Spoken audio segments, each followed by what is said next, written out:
Hey, come on in. Find your comfortable spot, whether that is curled up in bed, stretched out on the couch, or somewhere in between where nobody can find you for a little while. Tonight I want to take you somewhere very different. No screens, no notifications, just a story that is 500 years old, and somehow the moment I tell you what happened the second the sun began to dip below the horizon in Tudor England, you will realize that some things about being human have barely changed at all. Here is something that will stay with you. Imagine living in a world where the moment the light dies your entire existence, everything you are allowed to do, everywhere you are allowed to go, every fire you are allowed to keep burning changes in an instant. No electricity, no streetlights, no late-night scrolling, just the bell. One single bell ringing out across the town at 8 in the evening, and with that sound, an entire civilization folded itself inward for the night. But here is the thing nobody tells you. What happened inside those Tudor homes in those quiet hours after the bell rang and the world went dark, it was not simple, and it was not quiet, and it was absolutely nothing like you would expect. Before we step through that door together, if this kind of slow, deep storytelling is something you enjoy, the kind that feels like a warm blanket and a good secret all at once, then it would mean the world to me if you hit that subscribe button and dropped a like on this video. Not because you have to, but because when you do, it tells me that you want more nights like this one, and I genuinely love making them for you. Feel free to drop a comment down below too. Tell me where in the world you're watching from right now, or what time it is, or just say hello. I read every single one. Now let us turn the lights down low, let the fan hum gently in the background, and let the story carry you somewhere else entirely. Let us begin right at the edge of the day. In Tudor England, that remarkable stretch of history running from the year 1485 all the way to 1603 life ran on a completely different clock than the one we use today. There were no alarm clocks, there were no phones, there was no concept of I will just check the time real quick. Instead, the entire rhythm of a Tudor life was tied to something much older and much more absolute: the sun and the bell. People in Tudor England woke at dawn, often 4 or 5 in the morning depending on the season, and they worked hard through the daylight hours because daylight was precious, almost sacred. Light was not a convenience, light was survival. Once it was gone, so was your ability to do almost anything useful or anything safe. So the transition from day to evening was not something people drifted into the way we do today, absent-mindedly watching one more episode until suddenly it is midnight, and you cannot understand where the time went. In Tudor England, the end of the day had a sound. Picture yourself standing in a small market town somewhere in England, maybe in the year 1540, in the middle of the reign of Henry VIII. The streets are narrow, the houses lean toward each other overhead, like they're sharing a secret, and the air smells of wood smoke and roasting meat, and things we will politely not mention. And then from the church tower, always the church tower, because the church was the centre of absolutely everything, a bell begins to ring. 8 in the evening, the curfew bell. The word curfew itself is older than the Tudor period. It comes from the old French couvre-feu, which means literally cover the fire. And that is exactly what it was originally designed to tell people to do. Cover your fire, close your shutters, get inside. Because fire in a Tudor town was not just a comfort, it was a catastrophe waiting to happen. Most buildings were made of timber and packed tightly together with thatched roofs that would catch a spark the way dry paper catches a match. A single uncovered hearth could take out an entire street by morning.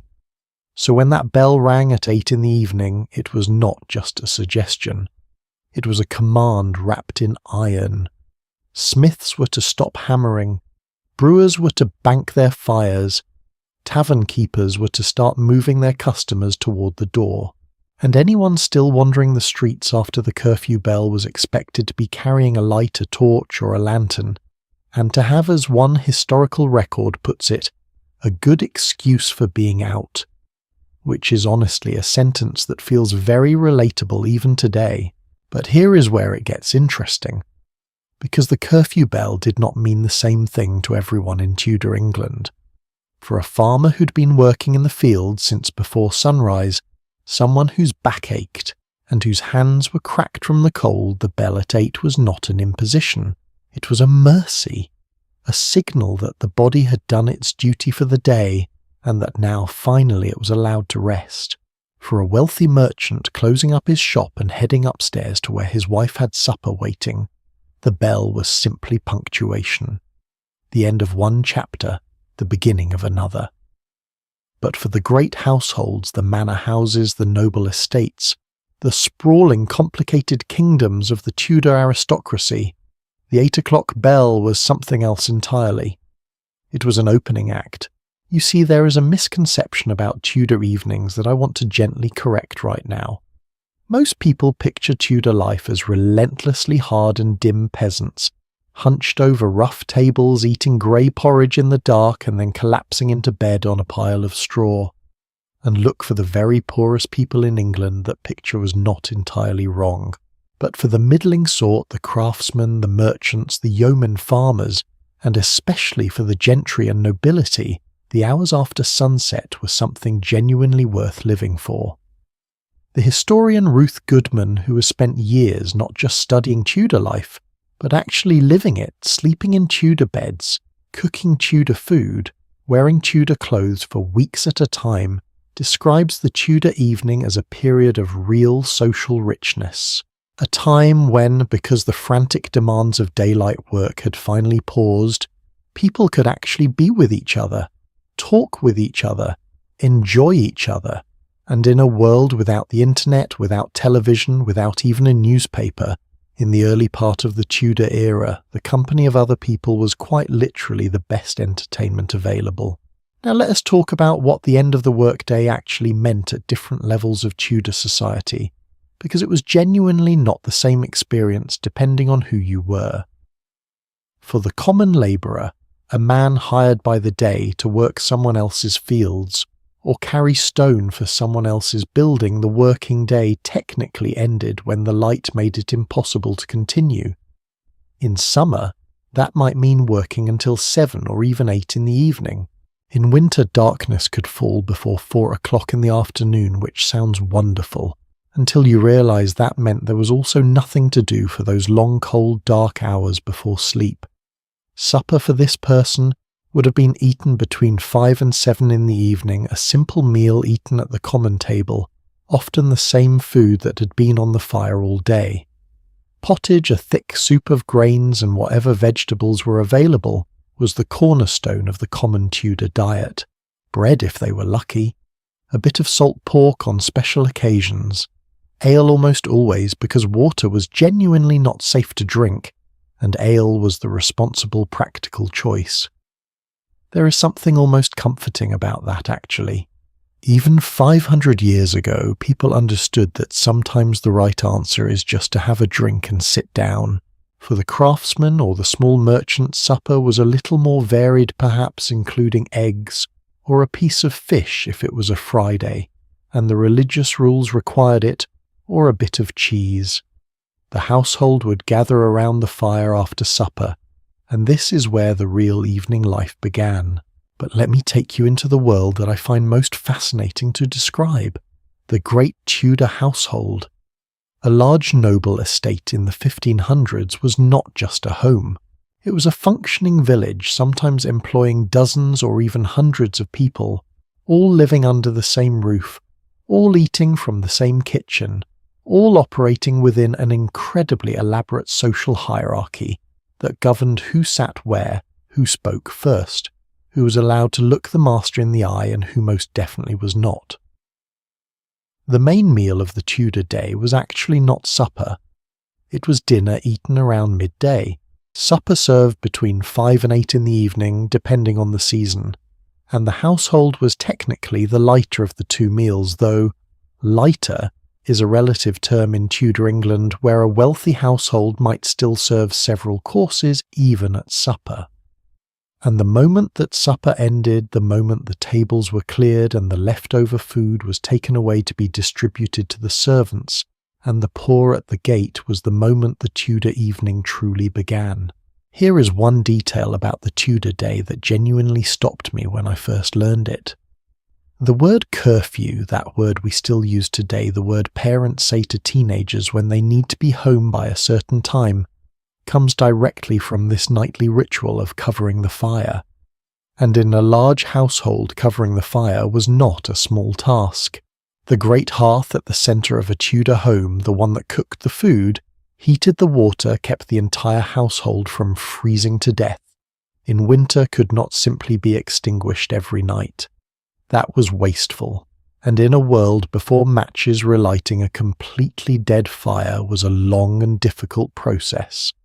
Instead, someone, a servant almost always, because there was always a servant, would carefully bank the fire each night, raking the glowing coals into a pile, covering them with ash to smother the flames, while keeping the heat alive underneath, and placing a special domed metal cover called a curfew over the top to contain any sparks.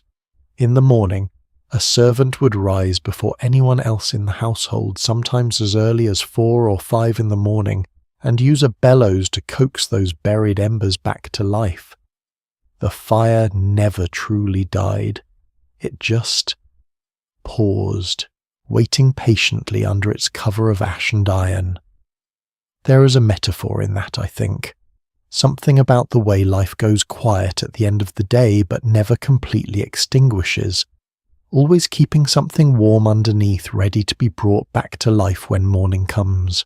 But before we get to morning, we have a whole evening ahead of us. And the thing about Tudor evenings, the thing that makes them so endlessly interesting to explore, is how completely they were shaped by the one thing modern life has almost entirely erased. Darkness. Real darkness.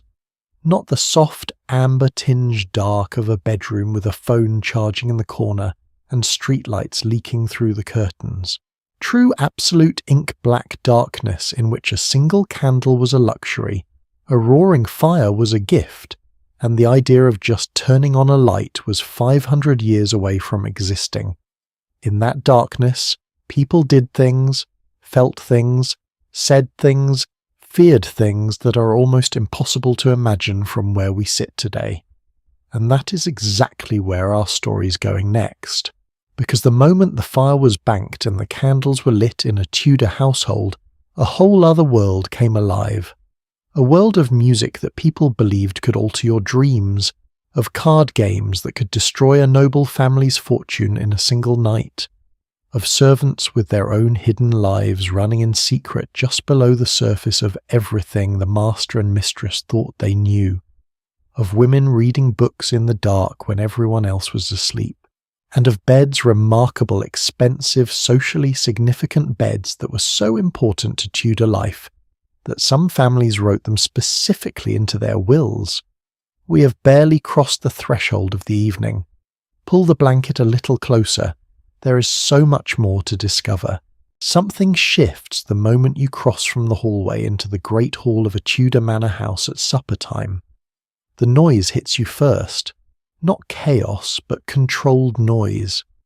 The kind that comes from dozens of people moving in deliberate practiced formation, each one knowing exactly where to stand, when to bow, which hand to use, and what would happen to their career if they got any of it wrong. Supper in a great Tudor household was not just a meal. It was theatre. It was politics. And if you were paying close enough attention, it was also occasionally a test of your soul. Let me paint the scene for you. It is somewhere around 5 or 6 in the evening. The exact hour depended on the season and the household, and the great hall is being made ready. Trestle tables, which had been stored away since midday dinner, are being carried in and assembled. Tablecloths of linen white immaculately pressed, because to have a wrinkled tablecloth at supper was a small humiliation no self-respecting household would tolerate, are being laid with quiet precision. And then comes the moment that always delights me when I think about it.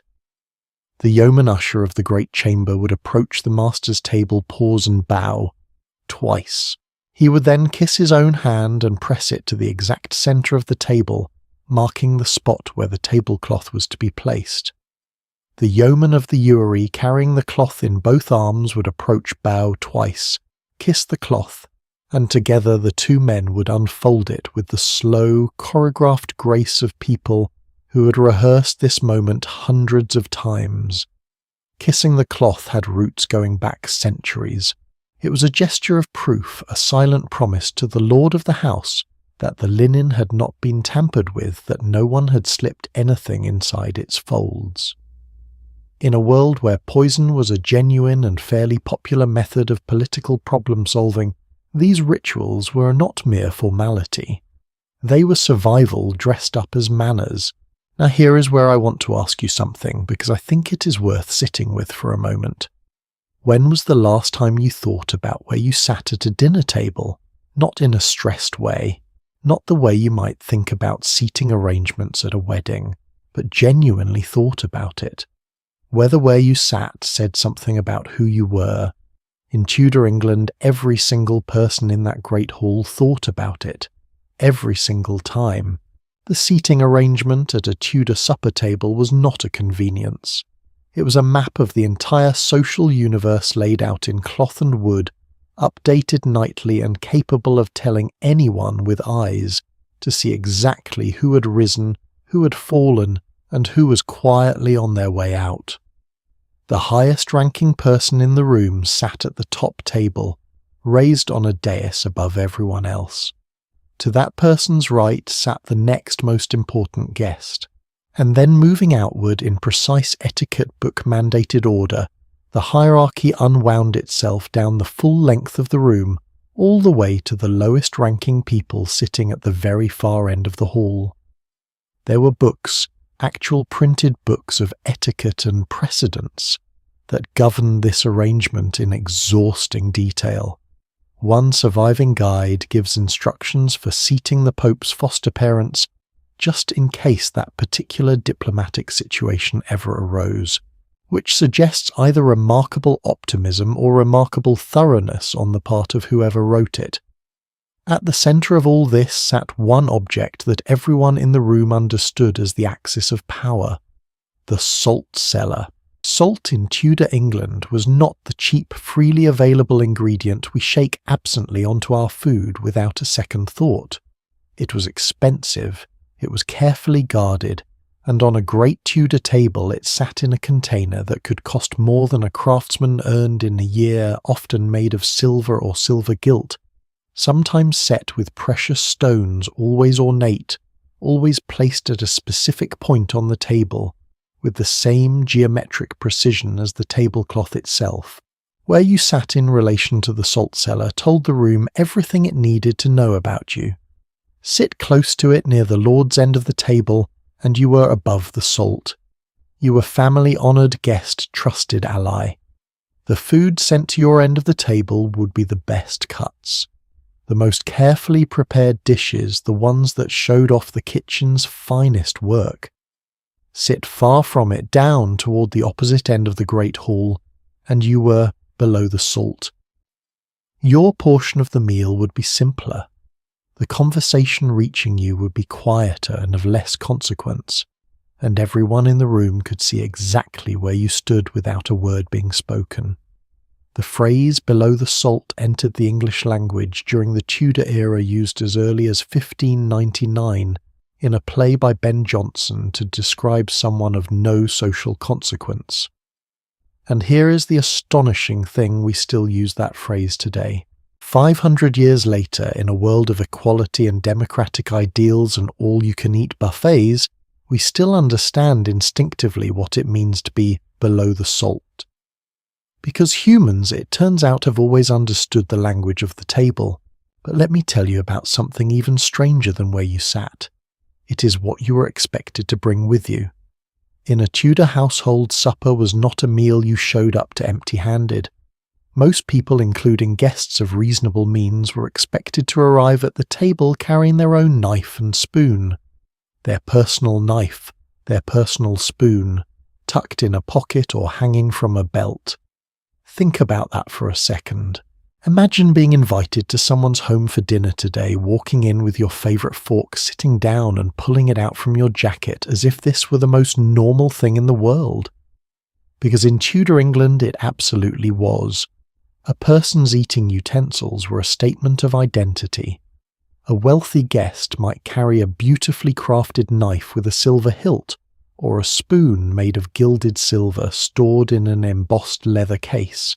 A man of more modest means might carry a simpler knife on his belt and keep his wooden spoon tucked inside his hat, which incidentally was also where you kept things you needed quick access to, because hats in Tudor England were essentially a personal shelf you wore on your head, and forks. Here is where it gets interesting. Forks did exist in Tudor England, but they were not for eating. They were two-tined tools used for carving and serving meat. The idea of an individual person having their own fork for personal use was so alien, so faintly Italian, and therefore slightly suspicious, that it did not really catch on in England until well into the 17th century. Which means that at a Tudor supper, even in a great noble household, people were eating with their fingers, not sloppily, not carelessly, but deliberately and skillfully in a way governed by its own elaborate etiquette. You used 3 fingers, never the whole hand. You never put back anything you'd already touched. You kept your nails clean. You wiped your fingers on the linen napkin draped over your left shoulder, because that is where a well-bred Tudor diner wore their napkin. And here is the detail I find most unexpectedly charming. You kept your elbows off the table, not simply because it was rude, but because the table itself was not fixed. It was a board laid across trestles, and if everyone leaned on the same side, the whole thing could tip. The phrase above board, meaning honest, open, nothing to hide, comes from this same tradition of keeping hands visible and flat on the table surface. The way we eat today still carries these ghost rules inside it. Even now, centuries later, remnants of the Tudor supper table live quietly inside our manners. Now the food itself, and I want to be honest with you here, this is the part where the gap between what Tudor people thought they were doing and what was actually happening in their bodies gets genuinely fascinating. For a middling household supper, the table might hold a roasted capon, a large specially fattened chicken, alongside a joint of mutton, some kind of baked pastry, a dish of stewed vegetables, and always bread. The bread came in different qualities depending on your status. The finest white manchet bread was for the Lord's table. Coarser, darker bread, cheat bread, was for everyone else. And the very coarsest bread, often used as an edible plate called a trencher, might be eaten at the end of the meal or passed down to servants and to the poor waiting at the gate. Nothing was wasted. In a great noble household, supper was organised into what were called messes. A mess was a set of dishes, usually 3 or 4 different things placed between every 4 people to share. You were not expected to have everything. You were expected to take what was nearest to you, to offer your neighbours what they might prefer, and absolutely never to ask for something to be passed down the table. That would have been considered shockingly bad manners, the equivalent of standing up at a dinner party today and shouting across the room for the gravy.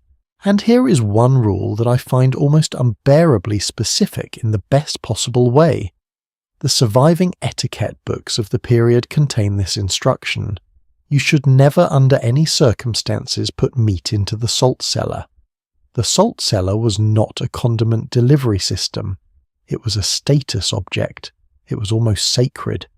If you wanted salt, you took a small amount on the clean tip of your knife and placed it directly on your own food. Contaminating the communal salt with meat was the kind of thing people remembered. But the part of Tudor supper that I keep coming back to, the detail that feels most alien and most intimate all at once, is what happened when the food was finished. When supper ended in a great household, the tables were not simply cleared. They were voided, and the word itself is almost more interesting than the process. The tablecloth was removed. Basins of perfumed water, warm water, scented with herbs, were brought to the table so that every diner could rinse their fingers. Then, in a final act of courtesy, servants would use a special cloth to brush every crumb from the surface of the table and the laps of the guests. Imagine that. Someone whose job it is to brush the crumbs off your lap after supper. As someone who frequently eats dinner and then immediately sits with crumbs on my shirt for the rest of the evening, this feels less like an ancient ritual and more like a service I desperately want reinstated. After the voiding in the grandest households, there might follow a tradition called the voidee, an intimate gathering in a separate smaller room where the immediate family and their closest guests would retire for a final exquisite treat. The voidee was essentially a sugar-coarse Hippocras wine which was spiced and sweetened, passed around in a communal cup along with crystallized fruits and spices, candied ginger and elaborate sugar sculptures that were made purely to be admired and then eaten. Sugar in Tudor England was so expensive and so prized that serving it to guests was the clearest possible signal of wealth. Queen Elizabeth I was famously so fond of sugar that her teeth turned black a detail that was considered remarkably to be a mark of affluence rather than a dental concern. Some people who could not afford sugar were said to have deliberately blackened their teeth to appear as though they could. The things people have done for status. And after the voidee, after the sweet wine and the crystallized ginger, and the gentle flickering of candle flame across silver cups, that is when the real Tudor evening began. The supper table was the last communal act of the day, the place where everyone in the household, or as many of them as the hierarchy permitted, gathered under the same roof and shared the same bread, and sat in assigned positions that made the social order visible and legible and impossible to ignore. Once the tables were voided and the hall was quiet, the household scattered into parlours and chambers and private rooms that were only just becoming possible as the Tudor period introduced the revolutionary idea that people deserved privacy, a concept so new in the 16th century that it barely had language to describe it. And in those rooms, with candles burning low and the fire settling into quiet red coals, the real private lives of Tudor people began. Lives full of music and fear and secrets and card games and prayers and things said only in the dark. We are stepping across that threshold now. Close your eyes for a moment. Just a second. Picture the room you're in right now, the glow of whatever screen you're watching this on. Maybe a lamp in the corner, light coming in from the street outside, and if the power cut out this very second, not just your device, but everything, how dark would it actually get? Truly dark. Not inconvenient dark, not reach for your phone dark. I mean the kind of dark where you cannot see your hand in front of your face, where the room you have known for years becomes suddenly unnavigable, where you bump into furniture you've walked past 1,000 times. That was every night of a Tudor life. And I want to spend some time with that because I think it is one of the things we most consistently underestimate about the past, and because the way Tudor people navigated, survived, and even transformed their relationship with darkness in the 16th century tells us something genuinely surprising about how human beings have always tried to conquer what frightens them most.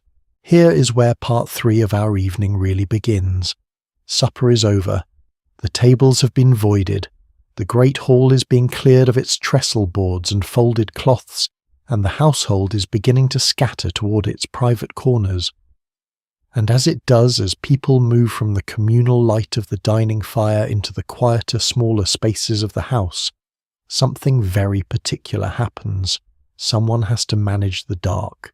And that job, the quiet, unglamorous, absolutely essential job of providing light after sunset, was one of the most layered and socially revealing tasks in the entire Tudor household. Let me explain what I mean by that. Walk into a common labourer's cottage on a winter evening in Tudor England, and the first thing that hits you is how little light there actually is. A rushlight that is what the poorest households used. Not a candle in any sense you would recognise. A rushlight was a dried reed stripped of its outer skin to expose the porous inner pith soaked in whatever animal fat the household could spare. Leftover grease from cooking rendered tallow, the dregs of the week's slaughter, and clamped into a simple metal holder that could be bought for almost nothing at the local market. When it burned, it gave off a soft, unsteady yellowish glow, about as bright as a modern birthday candle. And it burned for roughly 20 minutes. 20 minutes. That was your evening light for the price you could afford, after which you either had another one ready or you sat in the dark or you went to bed. The naturalist Gilbert White, writing in the late 18th century, calculated that a single pound of rush, which could make perhaps 70 or 80 rushlights, would provide a labouring family with something like 5.5 hours of light a week. 5.5 hours. And he noted that a careful family could manage for a year on roughly 3 shillings and sixpence worth of materials. 3 shillings and sixpence, the equivalent of a few days' wages for a labouring man. And yet for many families even that was a meaningful calculation. This is the detail that stops me every time I return to it. Not the poverty itself, history is full of poverty, but the specificity of it. The careful rationing of light, the deliberate choices families made about which evenings were worth a rushlight and which were not. The way darkness was not an accident, but a budget item. Now step into a different kind of Tudor home. Step into the house of a prosperous merchant or a country gentleman, and the whole experience of evening changes completely. Here there are tallow candles, made from rendered animal fat, usually the suet of cattle or sheep, dipped repeatedly until the wax built up around the wick in layers. Tallow candles burned longer and brighter than rushlights. They also smelled considerably worse. The burning fat produced a sharp, greasy, sometimes almost rancid odour that permeated the room and blackened the walls over time with a thin film of soot. They also attracted mice. This is not a detail I invented for effect. Tallow candles were essentially sticks of animal fat, and mice regarded them the same way they regarded any other food left unattended. Tudor households kept their candles in locked or sealed wooden boxes specifically to protect them from vermin, which means that the person responsible for lighting the house each evening had to go to the locked candle box, retrieve what was needed, and guard it accordingly.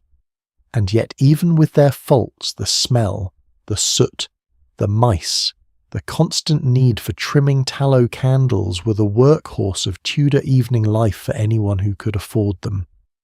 They were what let a craftsman's wife finish her mending after dark, what let a merchant review his accounts at 10 in the evening, what made the hours after sunset usable rather than merely endured. But now, and this is where the story takes a turn that I find genuinely beautiful step into a truly great Tudor house, into the kind of establishment that employed dozens of servants and counted nobility among its guests. Here there is something entirely different. Beeswax. Beeswax candles were to the Tudor world what the finest silk was to Tudor clothing, not just better, but categorically different. Beeswax burned more cleanly, more brightly, and with no smell at all. No soot, no grease, no mice. The flame was steadier, the light warmer, and the candle lasted significantly longer than its tallow equivalent. And they were extraordinarily expensive. It took an entire honeycomb's worth of beeswax to make a single 4-inch candle. In some accounts from the period, beeswax candles cost roughly 4 times as much as tallow candles of equivalent size. The Catholic Church had decreed that only beeswax could be burned on the altar, in part because beeswax was considered a virgin material worker. Bees were believed not to mate, and so their wax was considered pure, almost sacred.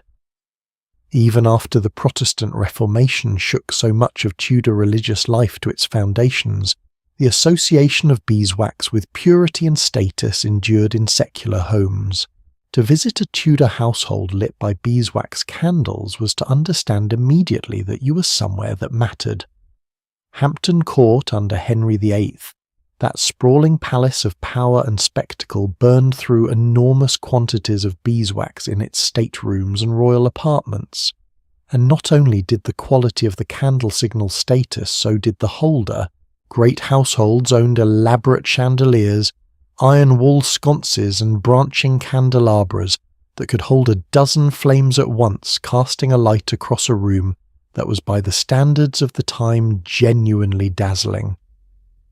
Do you have any idea what it would have felt like walking into a room blazing with 20 or 30 beeswax candles after spending your evening in a cottage lit by a single rushlight? It would have looked quite literally like another world. And then there is the chimney. I want to talk about the chimney because it is one of those inventions so completely absorbed into the fabric of ordinary life that we completely forget it was ever new. We forget that it changed everything. In the early part of the Tudor period, the years of Henry VII and even into the early reign of Henry VIII, most ordinary English homes still had no chimney at all. They had a central hearth on the floor of the great hall with the smoke drifting upward to escape through whatever gaps existed in the roof. This kept the room warm, but it also meant the room was perpetually filled with the low haze of wood smoke that settled into the lungs of everyone who lived there. People adapted. They sat low. They slept low. The cleanest air in a smoky hall was closest to the floor, which is one of the reasons that for centuries people in England slept essentially on the ground, because the ground was safer than standing height where the smoke gathered thickest. But as the Tudor period progressed, chimneys began to spread. First among the wealthy who could afford the stone and labour required, then gradually down through the middling classes and even into more modest homes. The historian William Harrison, writing in the year 1577, noted with a mixture of wonder and mild nostalgia that in his lifetime England had been transformed. He had watched chimneys spring up across the country, the way we might watch a new technology spread today, room by room, village by village, class by class. And what the chimney did was not just remove the smoke, it remade the home. With a chimney on the wall rather than a hearth on the floor, for the first time it became possible to insert a ceiling above the great hall, and above that ceiling build a second floor. Suddenly, the single communal room where everyone in the household had lived, eaten and slept together could be divided. Upstairs, downstairs, separate rooms, private rooms. Privacy, a concept so new to ordinary English people in the 16th century that they barely had words for it, yet arrived on the back of a chimney. And with privacy came a new kind of evening. Think about what that actually meant. Before the chimney and the divided house, a Tudor evening was communal by necessity. The lord and his servants shared the same smoky hall, the same firelight, the same air. There was no retreating to your room because there was no room to retreat to. But once chimneys became common, once walls could divide the upstairs from the downstairs, the family chamber from the servants' hall, the parlour from the kitchen, the evening shattered into 100 private pieces. A husband and wife could sit alone together for the first time in their married lives. A mother could nurse her baby in a room that was hers, not shared with 8 other people. A merchant could work at his accounts by candlelight without his apprentices watching over his shoulder. This is, I think, one of the most quietly revolutionary things that happened in Tudor England, and it almost never gets the attention it deserves. The chimney did not just change where the smoke went. It changed who people were allowed to be in the evenings. It gave them room in both senses of the word. But here is the other side of that privacy. The same darkness that was managed and conquered in the great hall by a forest of beeswax candles became in those new private rooms something much more intimate. and for many people something far more frightening. In Tudor England, darkness was not merely inconvenient. It was understood to be genuinely dangerous, not just from the risk of tripping over furniture, but from something deeper and older. The night in Tudor belief belonged to forces that daylight kept at bay. Spirits, witches, creatures that the rational Protestant, increasingly literate 16th century could not quite bring itself to dismiss however much it tried. A document from the National Trust's survey of Tudor superstitions records it plainly. The Tudors especially feared the night and the dark. And this fear was not confined to the uneducated or the poor. It ran through every level of society, from the village cottager muttering a prayer over his rushlight to the courtiers of Elizabeth I, who would not dream of walking through certain corridors at Hampton Court after dark without a torch. There was a reason Tudor beds were enclosed with curtains, not just for warmth, though. Warmth mattered enormously in drafty Tudor houses, but because the curtains enclosed the sleeper within a small defensible space, a room within a room where the darkness outside could be kept at something closer to arm's length. The dark was something you built your life around, something you accommodated, managed, negotiated with. And the candle, that small, expensive, fragile, sometimes smelly, sometimes beautiful flame, was not just light. It was courage made visible. There is one more piece of this story I want to leave you with before we move forward. Because of how expensive light was, and I want you to sit with that phrase for a moment, how expensive light was, a concept so alien to us today that it almost sounds like a sentence from another planet. Tudor families in more modest circumstances developed a practice that I find oddly moving. They shared their candles. Neighbours would gather in one cottage on an evening, pooling their resources so that a single good tallow candle could light a room for everyone, rather than illuminating 6 separate dark spaces with 6 separate guttering rushlights. The women would sew, the men would talk, children would sit near the fire, and the single candle would burn in the centre of the gathering, doing the work that no one household could afford to do alone. Community in Tudor England was not just a social choice. Sometimes it was the only way to have enough light to see by. And when you think about that, about people gathering around a shared flame just to have enough brightness to do their mending, to finish their work, to simply be awake for a few hours more, before the dark claimed the evening entirely, it is hard not to feel something that cuts right through the 5 centuries between their world and ours. The fire is steady now. The candle has been lit. The household has found its places in the new private rooms that the chimney made possible. And in those rooms, as the dark pressed in from outside and the light held its small brave ground, people were doing things that the daylight hours had left no time for.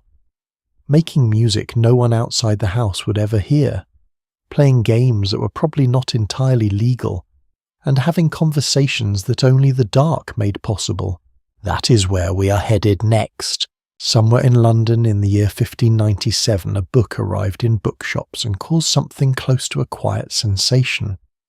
It was not a political pamphlet, not a religious text, not even a book of poetry, although it contained words that could make you weep. It was a book of music, John Dowland's first book of songs or airs, and it sold out almost immediately.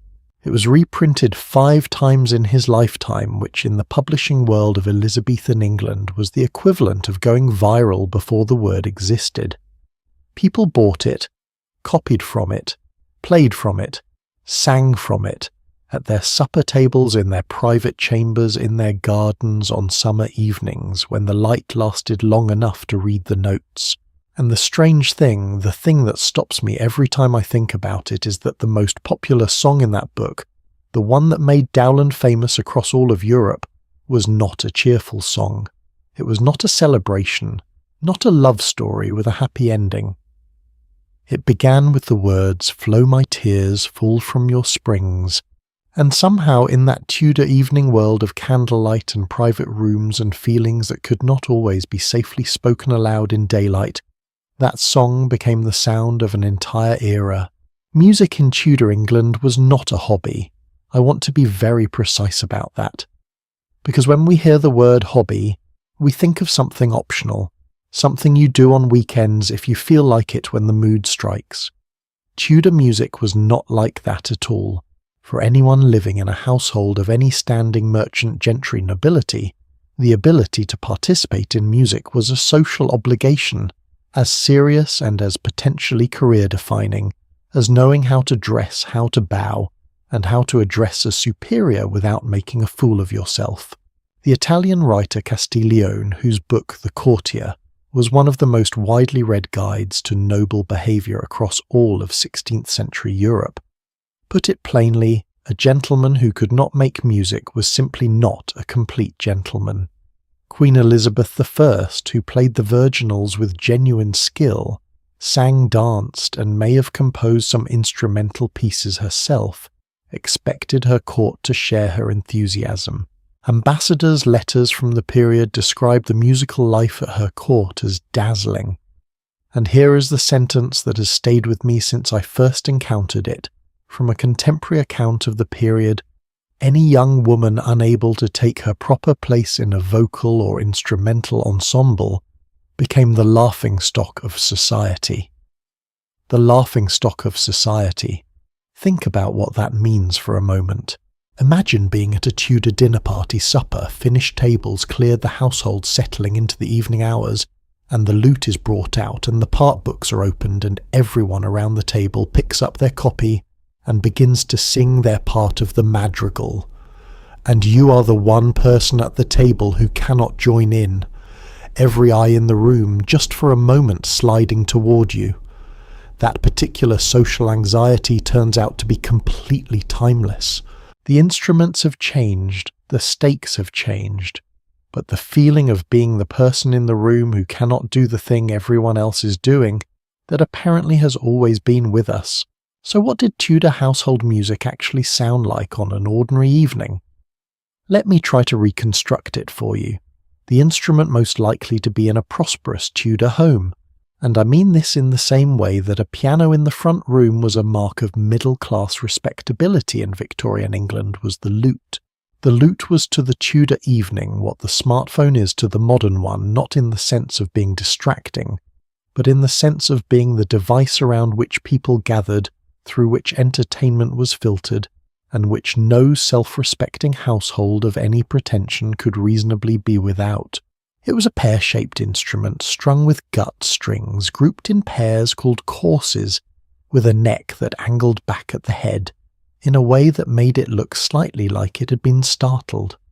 A common lute of the Elizabethan era had 6, 7, or 8 of these courses.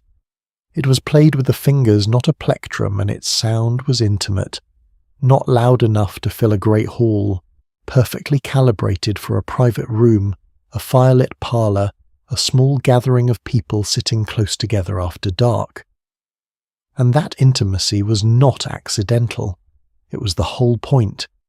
The lute was the instrument of private life, of the hours after the public performance of supper was finished, and the household retreated into its own company. When you played the lute for your guests in the evening, you were not performing. You were offering something personal, something that required closeness to hear properly. Alongside the lute, a well-equipped Tudor household might also have the virginals, a keyboard instrument essentially an early ancestor of the harpsichord, small enough to sit on a table or even be held on the lap with a bright plucking sound that carried well in a small room. Henry VIII himself owned at least one set of virginals that, according to an inventory of his possessions, goeth with a wheel without being played upon, which appears to have been a kind of early mechanical music box, and which I find absolutely delightful as a piece of historical detail. Even 500 years ago, people wanted their music to play by itself sometimes. But the music that I keep coming back to, the music that feels most specifically, most mysteriously Tudor in its character, is the kind John Dowland wrote. melancholy music. Not sad in the simple way we use that word today, not music for a breakup or a bad day. Something stranger than that. Something the Tudor world had a specific medical vocabulary for, which tells you how seriously they took it. The Tudor understanding of human health was built on the theory of the four humours, four bodily fluids whose balance determined both your physical health and your emotional state: blood phlegm, yellow bile, and the one they called black bile, or in Latin melancholia. Too much black bile, according to Tudor medical thinking, produced a state of mind that was heavy, dark, prone to deep thought, simultaneously creative and dangerous. The great minds of the age, scholars, poets, artists, musicians, were thought to be particularly susceptible to it. And in a curious turn that I think says something profound about human nature, melancholy in the Tudor period was not simply something to be cured. It was in certain circles something to be cultivated, admired, displayed. A gentleman of the 1590s who wished to appear intellectually serious might slouch slightly, wear dark colours, carry himself with an air of thoughtful sadness. He was performing a condition that said without words, "I feel things more deeply than other people." Sound familiar? Into this world came John Dowland. A lutenist and composer born around the year 1563, Dowland was by many accounts one of the most talented musicians in Europe. He worked at the courts of Denmark and Italy and Germany, and he spent years fruitlessly trying to secure a position at the court of Queen Elizabeth I, who perhaps ironically kept employing other people instead despite his obvious gifts. This frustration, combined with what seems to have been a genuinely melancholic temperament, produced music of extraordinary emotional depth for its time. His most famous composition began as an instrumental lute piece he called lacrimae, from the Latin word for tears, sometime in the 1590s. It was built around a falling musical phrase descending from one note to the next in a way that sound scholars have described as a tear motif notes, that fall the way tears fall one after another, inevitable and unhurried. By the year 1600 he had added words. The resulting song, "Flow My Tears," became one of the most widely distributed pieces of music in all of Tudor and Elizabethan England. The musicologist Peter Holman, who has spent years studying this period, found that the instrumental version of this piece exists in around 100 manuscripts and printings, spread across England, Scotland, the Netherlands, France, Germany, Austria, Denmark, Sweden, and Italy. 100 surviving copies of a single piece of music in an age before recordings, before radio, before any method of distribution we would recognize. The song crossed borders, crossed language barriers, crossed the boundaries of court and household and tavern and garden. Everyone heard it. Everyone played it. Everyone in their own evening sat with a lute or a viol, or simply their voice, and sent those falling notes out into the dark. Flow my tears, fall from your springs, exiled for ever let me mourn. Where night's black bird her sad infamy sings, there let me live forlorn. The final lines, and this is the part that floors me, conclude that even those who dwell in hell should be counted happy, because at least they do not feel what the singer feels. And this was entertainment. This was what Tudor people listened to in the evenings to unwind. But here is the layer of this story that I find most unexpected and most moving. There was a genuine belief in Tudor England held not just by poets and dreamers, but by physicians, scholars, and serious thinkers, that music had the power to heal. The theory of the humours, which governed Tudor medical thinking, also held that sound itself could alter the balance of fluids in the body. Music in certain modes could excite the blood and lift the spirits. Music in others could soothe inflammation. The physician and scholar Robert Burton, writing in the early 17th century in his monumental work, The Anatomy of Melancholy, devoted pages to the medicinal properties of music, citing ancient authorities who believed that melancholic people could be calmed, anxious people steadied, and overexcited people gentled, all through the careful application of the right kind of sound. So when Dowland's Flow My Tears spread across Europe in its 100 manuscript copies, it was not simply being shared as entertainment. For its audience, it was doing something more ambiguous and more interesting than that. It was offering a controlled encounter with melancholy, a safe space to feel the feeling within the structure of a beautiful piece of music and then let it pass. Some scholars have suggested that one of the functions of the lacrimé compositions was precisely this, to cure the melancholy they so powerfully evoke. Which is, if you think about it, not entirely different from what we are doing right now, sitting in the dark, listening to something slow and gentle and slightly sorrowful, letting the feeling move through us and settle. People have always needed this.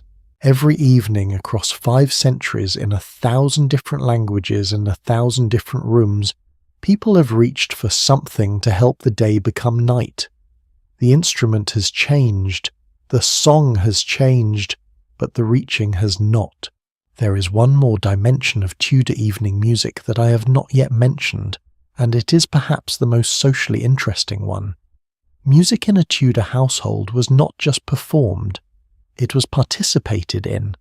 The part books that were printed and sold in increasing numbers as the Tudor period progressed were specifically designed to be placed around a table, one book for each voice or instrument arranged so that everyone sitting at the table could read their own part. You sang your line. Your neighbour sang theirs. The person across from you played the lute accompaniment.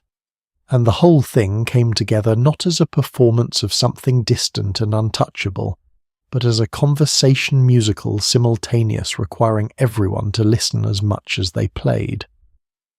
Thomas Morley, one of the leading composers of the Elizabethan era, imagined a scene in his practical guide to music, a dinner party, in which the host after supper calls for the music books. Each guest is expected to take a part, and the one person who cannot, the one who has to set the book down and admit quietly that he does not read music, becomes the object of everyone's pity. You can hear the social anxiety in that description even now, and you can also hear something else, something warmer than anxiety. The sound of people gathered around a table in the evening, candles burning low, the fire keeping the dark at bay, each one contributing their thread to the whole. It was one of the ways Tudor people loved each other. One of the ways they said without words, "I am here. We are here. The night is outside and we are inside, and for this hour this music is what we share. The lute has been put down. The candles are lower now than they were, and somewhere in the quieter corners of the Tudor evening, far from the beautiful melancholy of Dowland and the polished harmonies of the madrigal singers, something very different is happening. Cards are being shuffled, dice are being passed from hand to hand, and the stakes in some of those dark private rooms are considerably higher than a pleasant evening of music. That is where we are headed next. Pull up a chair a little closer to the fire. What I am about to tell you involves King's Loaded Dice, a card game that Shakespeare wrote about 3 separate times, and one of the most magnificent hypocrisies in all of English history. We are talking about gambling, and not the polite abstract once-a-year kind most of us know, a lottery ticket tucked into a birthday card, a friendly wager on a sporting match.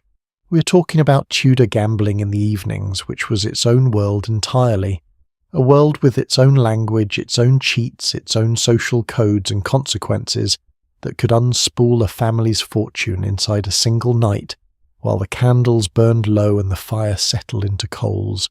The cards are on the table. Let us begin. Here is the number that I cannot get out of my head. £3,243, 5 shillings and 10 pence. That is how much Henry VIII lost gambling in just 3 years, from November 1529 to December 1532. 3 years. We know this because it is recorded in meticulous detail in his privy purse expenses, the royal account books, that tracked every penny that came in and went out of the king's personal funds, £3,000 in 3 years. To put that in some kind of perspective, a gentleman living comfortably in the English countryside at the time could maintain his household, his land, his servants, and his entire way of life on roughly £20 a year. Henry lost the equivalent of more than 100 years of that man's income not across a lifetime, but across 36 months of evenings around the card table. And the detail that makes this story almost perfect, the detail that historians have been quietly delighted by ever since those accounts were first published, is that in the 18th year of his reign, Henry VIII issued a royal proclamation forbidding his subjects to play at cards and bowls. He banned gambling for everyone else, while continuing to gamble himself, which is, I will say, a level of self-awareness combined with an absolute refusal to apply it to oneself that feels remarkably modern.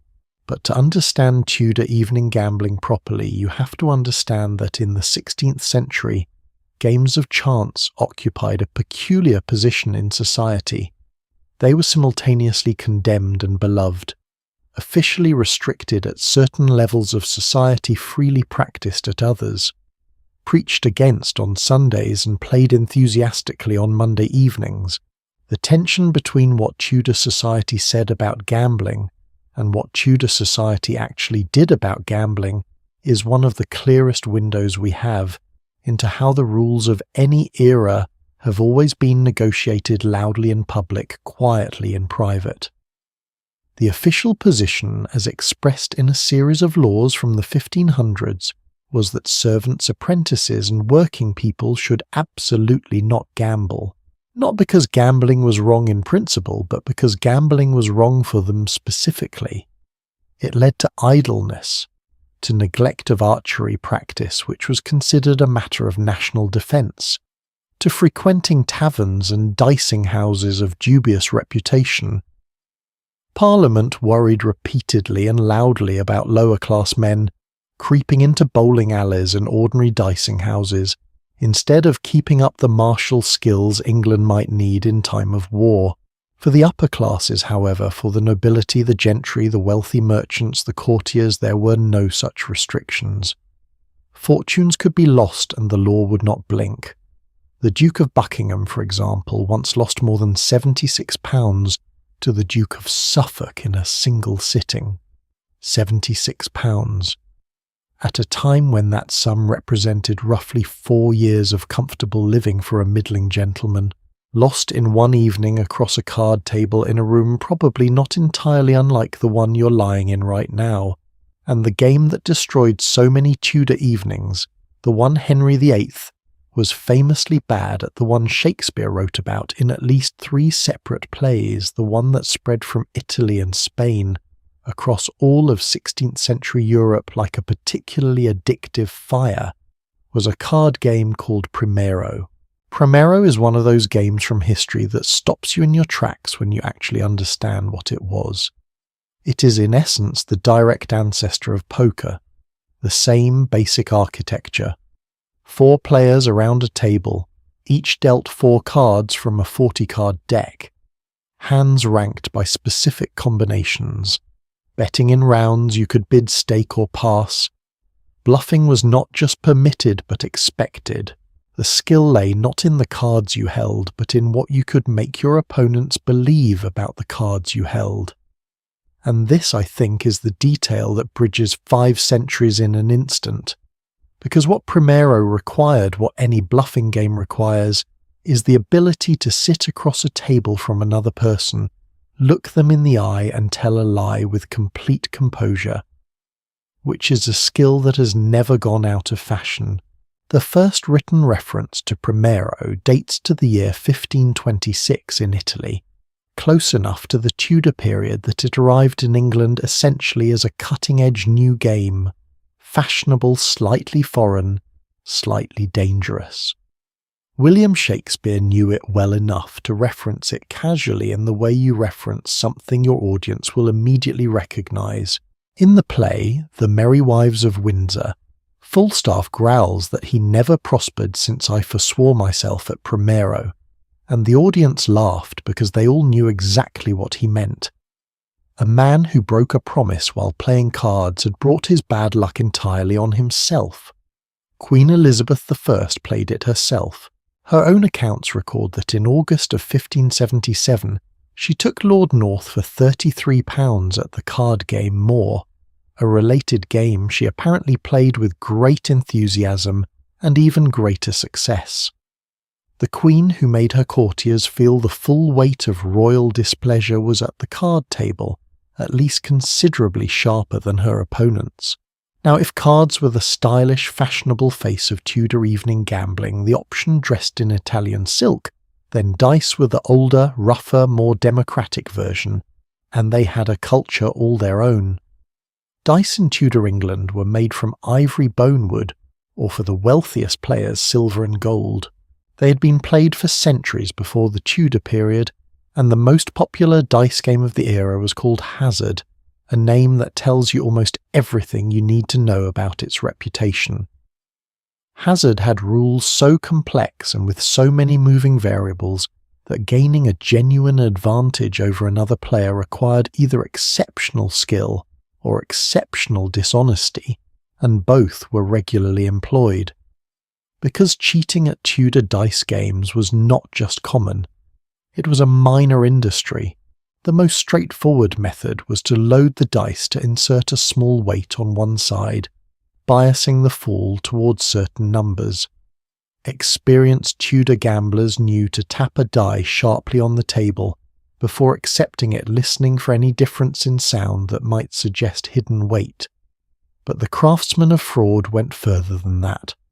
Some dice were made with high cuts, a modification that simply removed the face showing the number 4, making certain combinations impossible.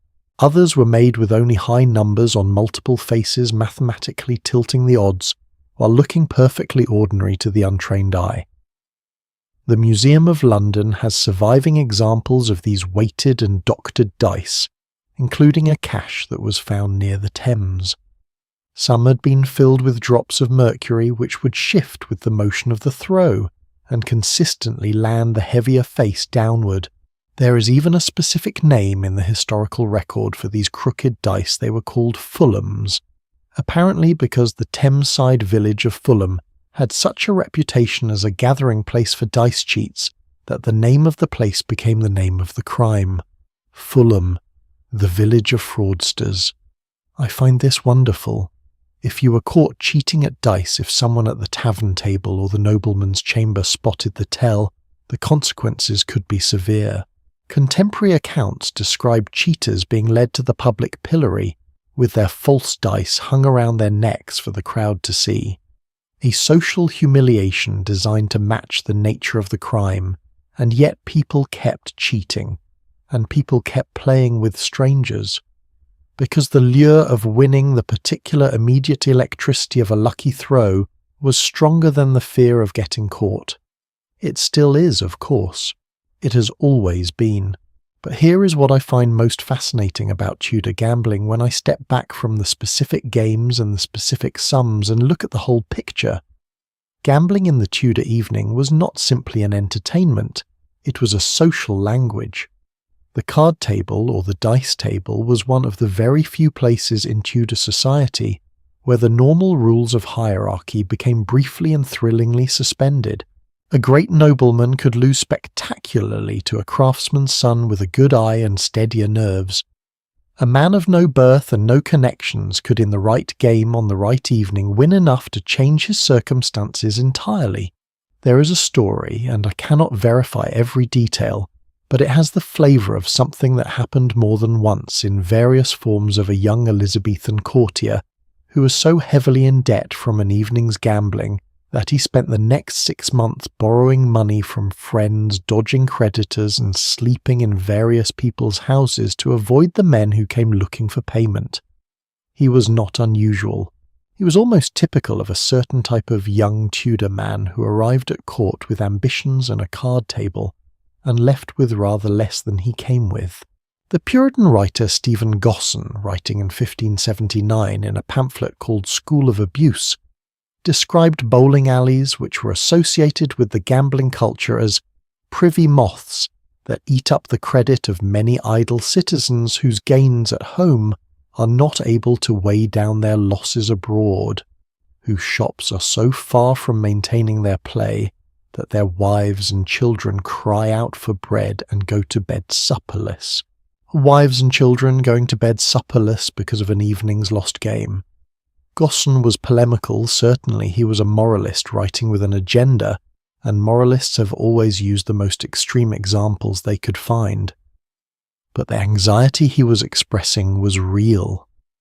The anxiety that an evening at the dice table could undo in a single night everything a man had built across years of careful work that was a genuine fear of the Tudor period, as real as any superstition about ghosts in dark corridors, and yet I want to end this part of our evening with a more complicated thought about all of this, because I think the moralists then and now miss something important about what draws people to games of chance. It is not just greed, it is not just recklessness. For a common craftsman in Tudor England whose days were governed by his guild, his master the rhythm of the seasons and the authority of everyone above him, a hand of cards in the evening was one of the only arenas where the outcome was genuinely uncertain, where skill and nerve and quick thinking could actually matter, where the hierarchy of the world outside the room simply did not apply. For the great nobleman, cards provided something different but equally real, a genuine test stripped of the cushioning that rank usually provided. At the card table, your title could not help you, your estates could not protect you. It was just you and 4 cards, and the person sitting across from you. The Tudor card table was not just a place where money changed hands. It was for a few hours each evening a place where something closer to equality existed, where the rules of the game rather than the rules of birth decided who won and who lost. And we have never quite stopped wanting that. The cards are put away now. The dice have been pocketed. The room is quieter than it was an hour ago either because everyone is satisfied or because one person is trying very hard not to show how much they have lost.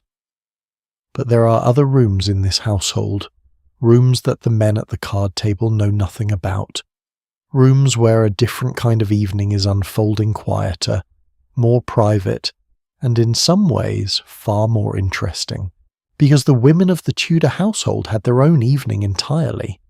And what they were doing in those hours behind closed doors and closed mouths was more powerful than anyone who was not there would ever know. While the cards were being shuffled upstairs and the loot was being put to rest, in its case something else was happening in the parts of the house that the master and mistress almost never entered, the world below. It is one of those interesting quirks of how history gets written, that we know so much more about the people who were served than the people who did the serving. The noble who lost £70 at dice left account books. The card player who stayed up too late left letters.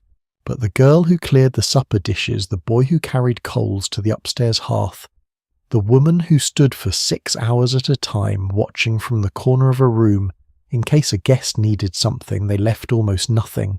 And yet in a Tudor household of any size the servants outnumbered the family.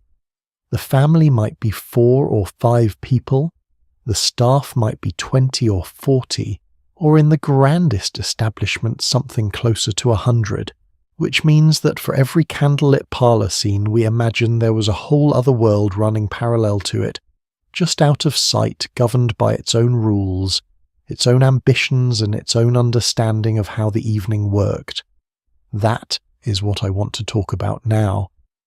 The evening that happened below stairs, the world that made the Tudor household function, and the people inside it, their lives, their power, their secrets, that most histories have almost entirely overlooked. Let us begin with a question that I think is worth sitting with for a moment. What does it mean to be invisible? Not in a fantastical sense, in the very practical daily Tudor sense of being a person whose job is to appear exactly when needed, and disappear at all other times. To enter a room, silently perform a service and withdraw without drawing attention. To be present for some of the most intimate and significant moments of another family's life, their arguments, their illness, their grief, their secrets whispered too loudly, and to carry all of it behind a face that gives nothing away. That was the professional requirement of a Tudor servant, and the historian Alison Sim, who spent years studying the relationship between masters and servants in Tudor England, makes a point that I think reshapes how we understand the period entirely. Tudor servants, she argues, were not relegated to life behind a barrier the way later domestic servants would be relegated to back staircases and separate entrances, and entire architectures designed to keep them invisible. In the Tudor period, servants were far more present in the lives of their employers, far more intertwined.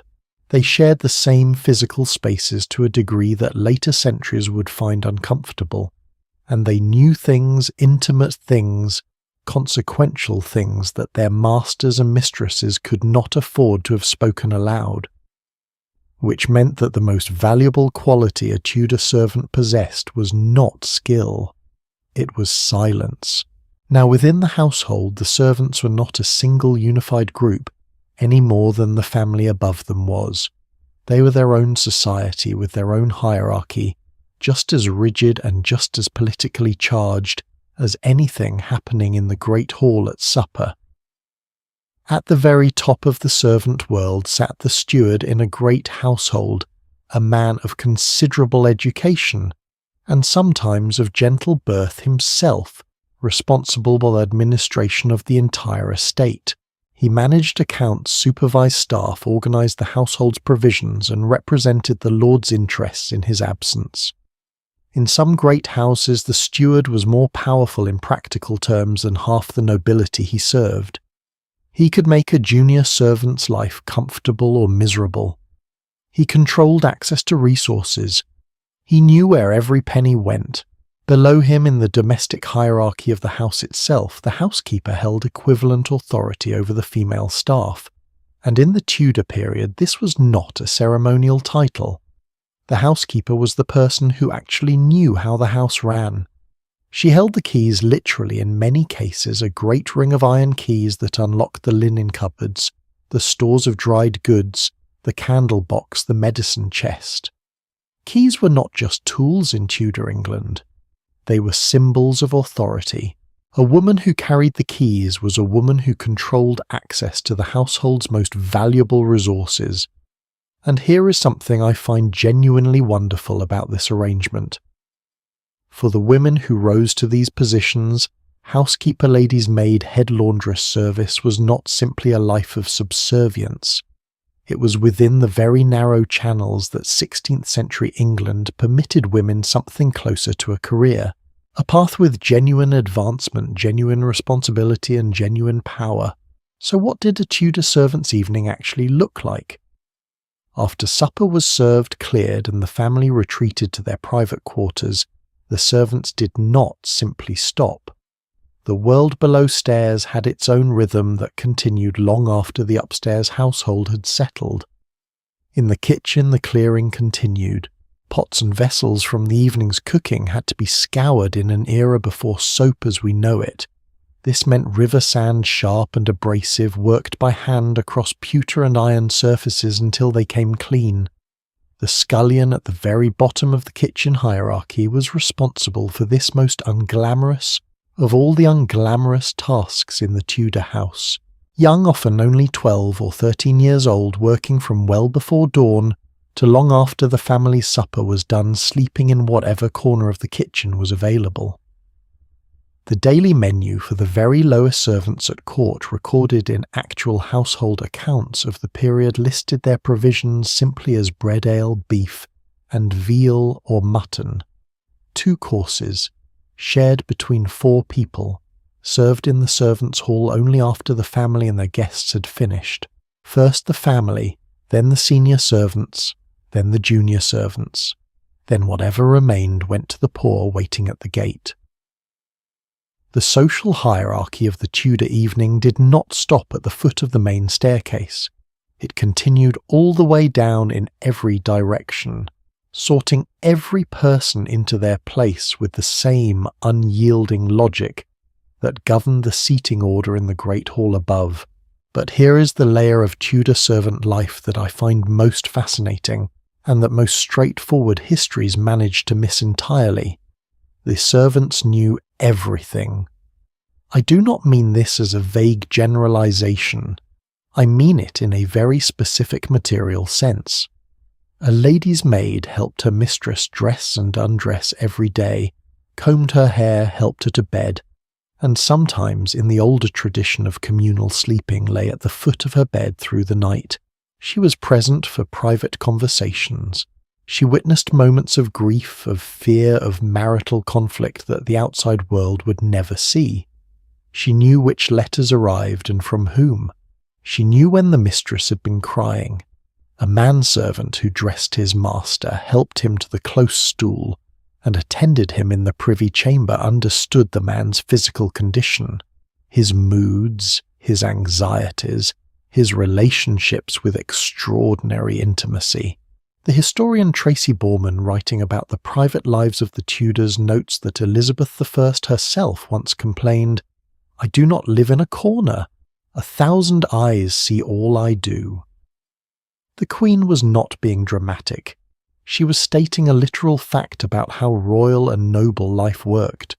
She was never ever alone. And what happened to all that information? What did the servants do with the things they saw and heard? The answer is complicated, and it is one of the reasons that the evening hours in a Tudor household were in their own quiet way just as politically charged as the court itself. Consider the position of a woman called Jane Blynn Lady Rochford in her later years. Born into a noble family, she became a lady-in-waiting to successive queens of England. She held the position of Lady of the Privy Chamber to Jane Seymour after the execution of Anne Boleyn, Anne's own sister-in-law. In this role, Jane Boleyn had access to the innermost spaces of the royal household.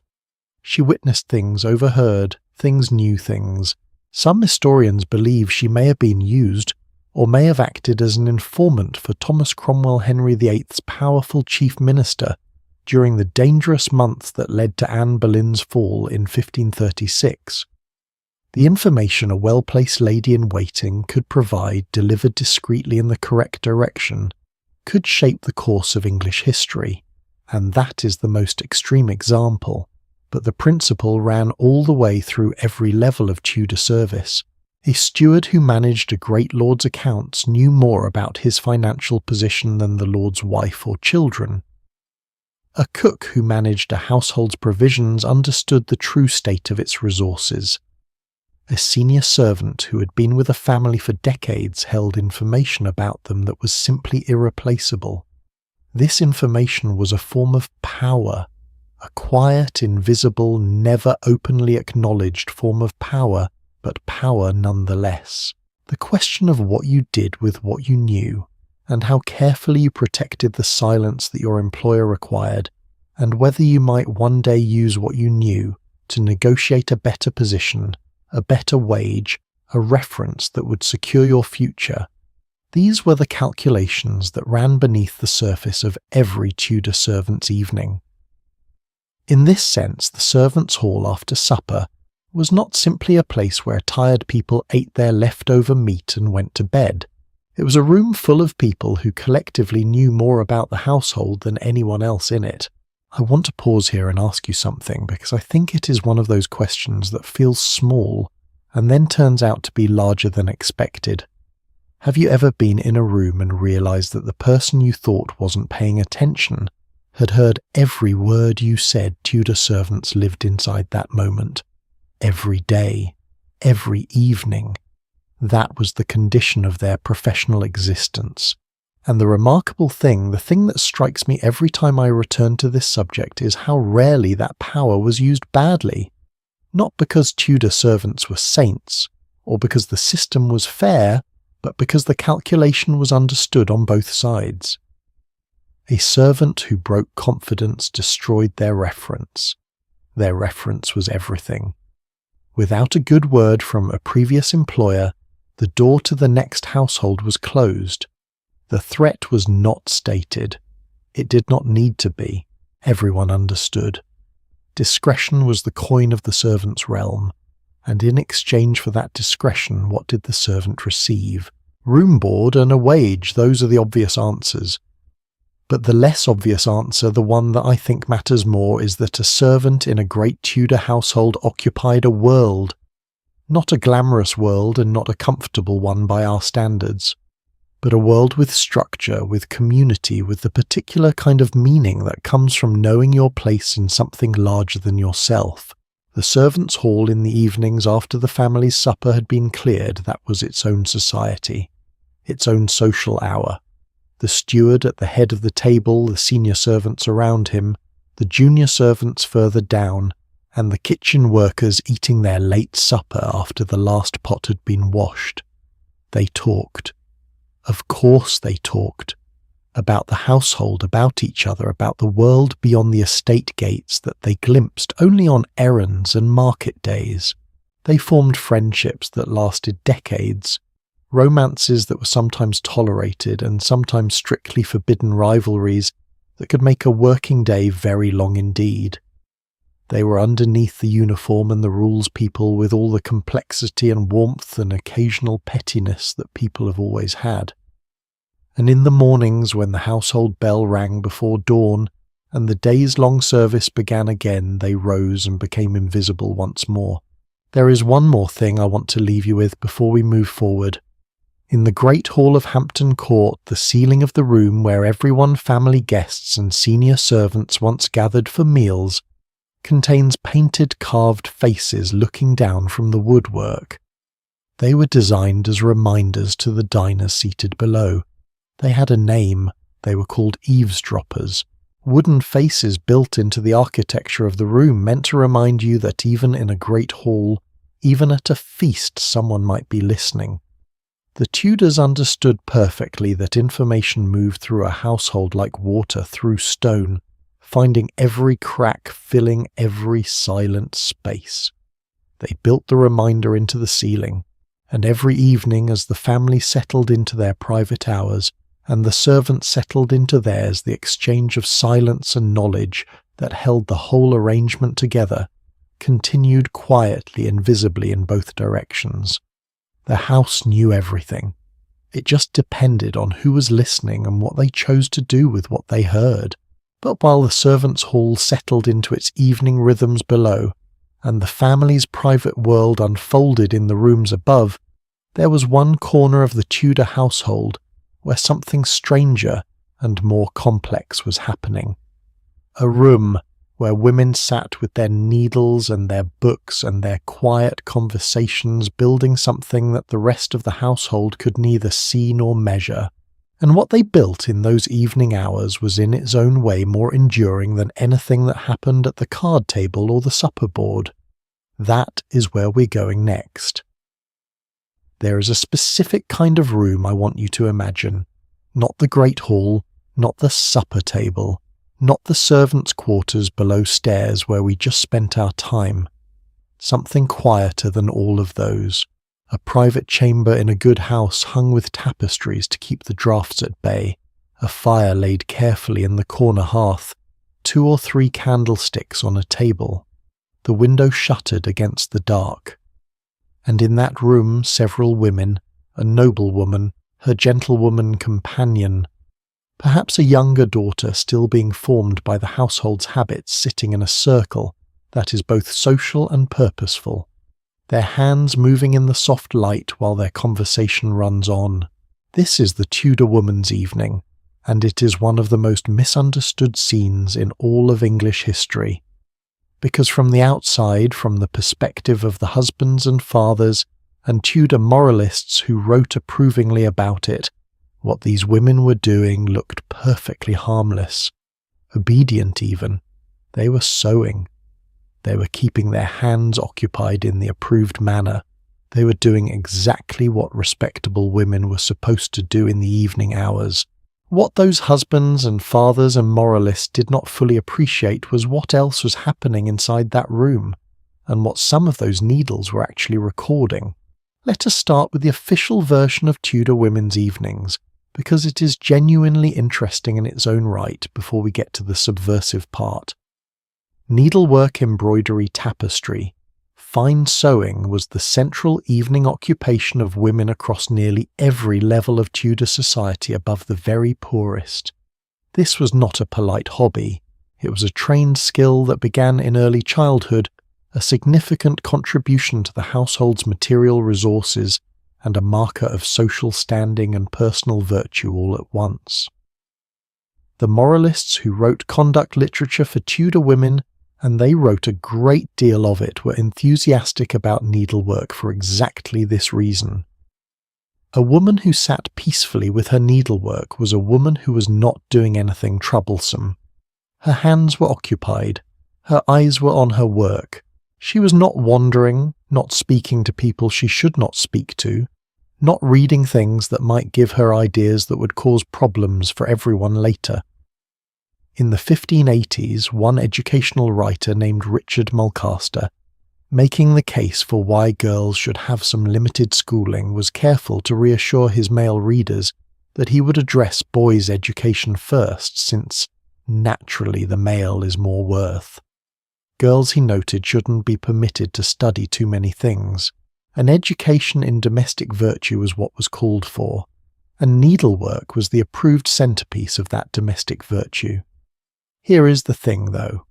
When you actually look at what Tudor needlework produced at the surviving pieces held now in the great country houses and museum collections of England, and when you look at them closely, with an understanding of the symbolic language that educated 16th-century women shared, what you find is not obedience. What you find is something considerably more interesting. Consider 2 women, 2 needles, and a room at Tutbury Castle in Staffordshire. The year is somewhere around 1570. One of these women is Elizabeth Talbot, better known to history as Bess of Hardwicke, one of the most formidable figures of Elizabethan England, who married 4 times with increasing strategic brilliance, built one of the greatest houses of the era, and accumulated a fortune that made her one of the wealthiest women in the kingdom.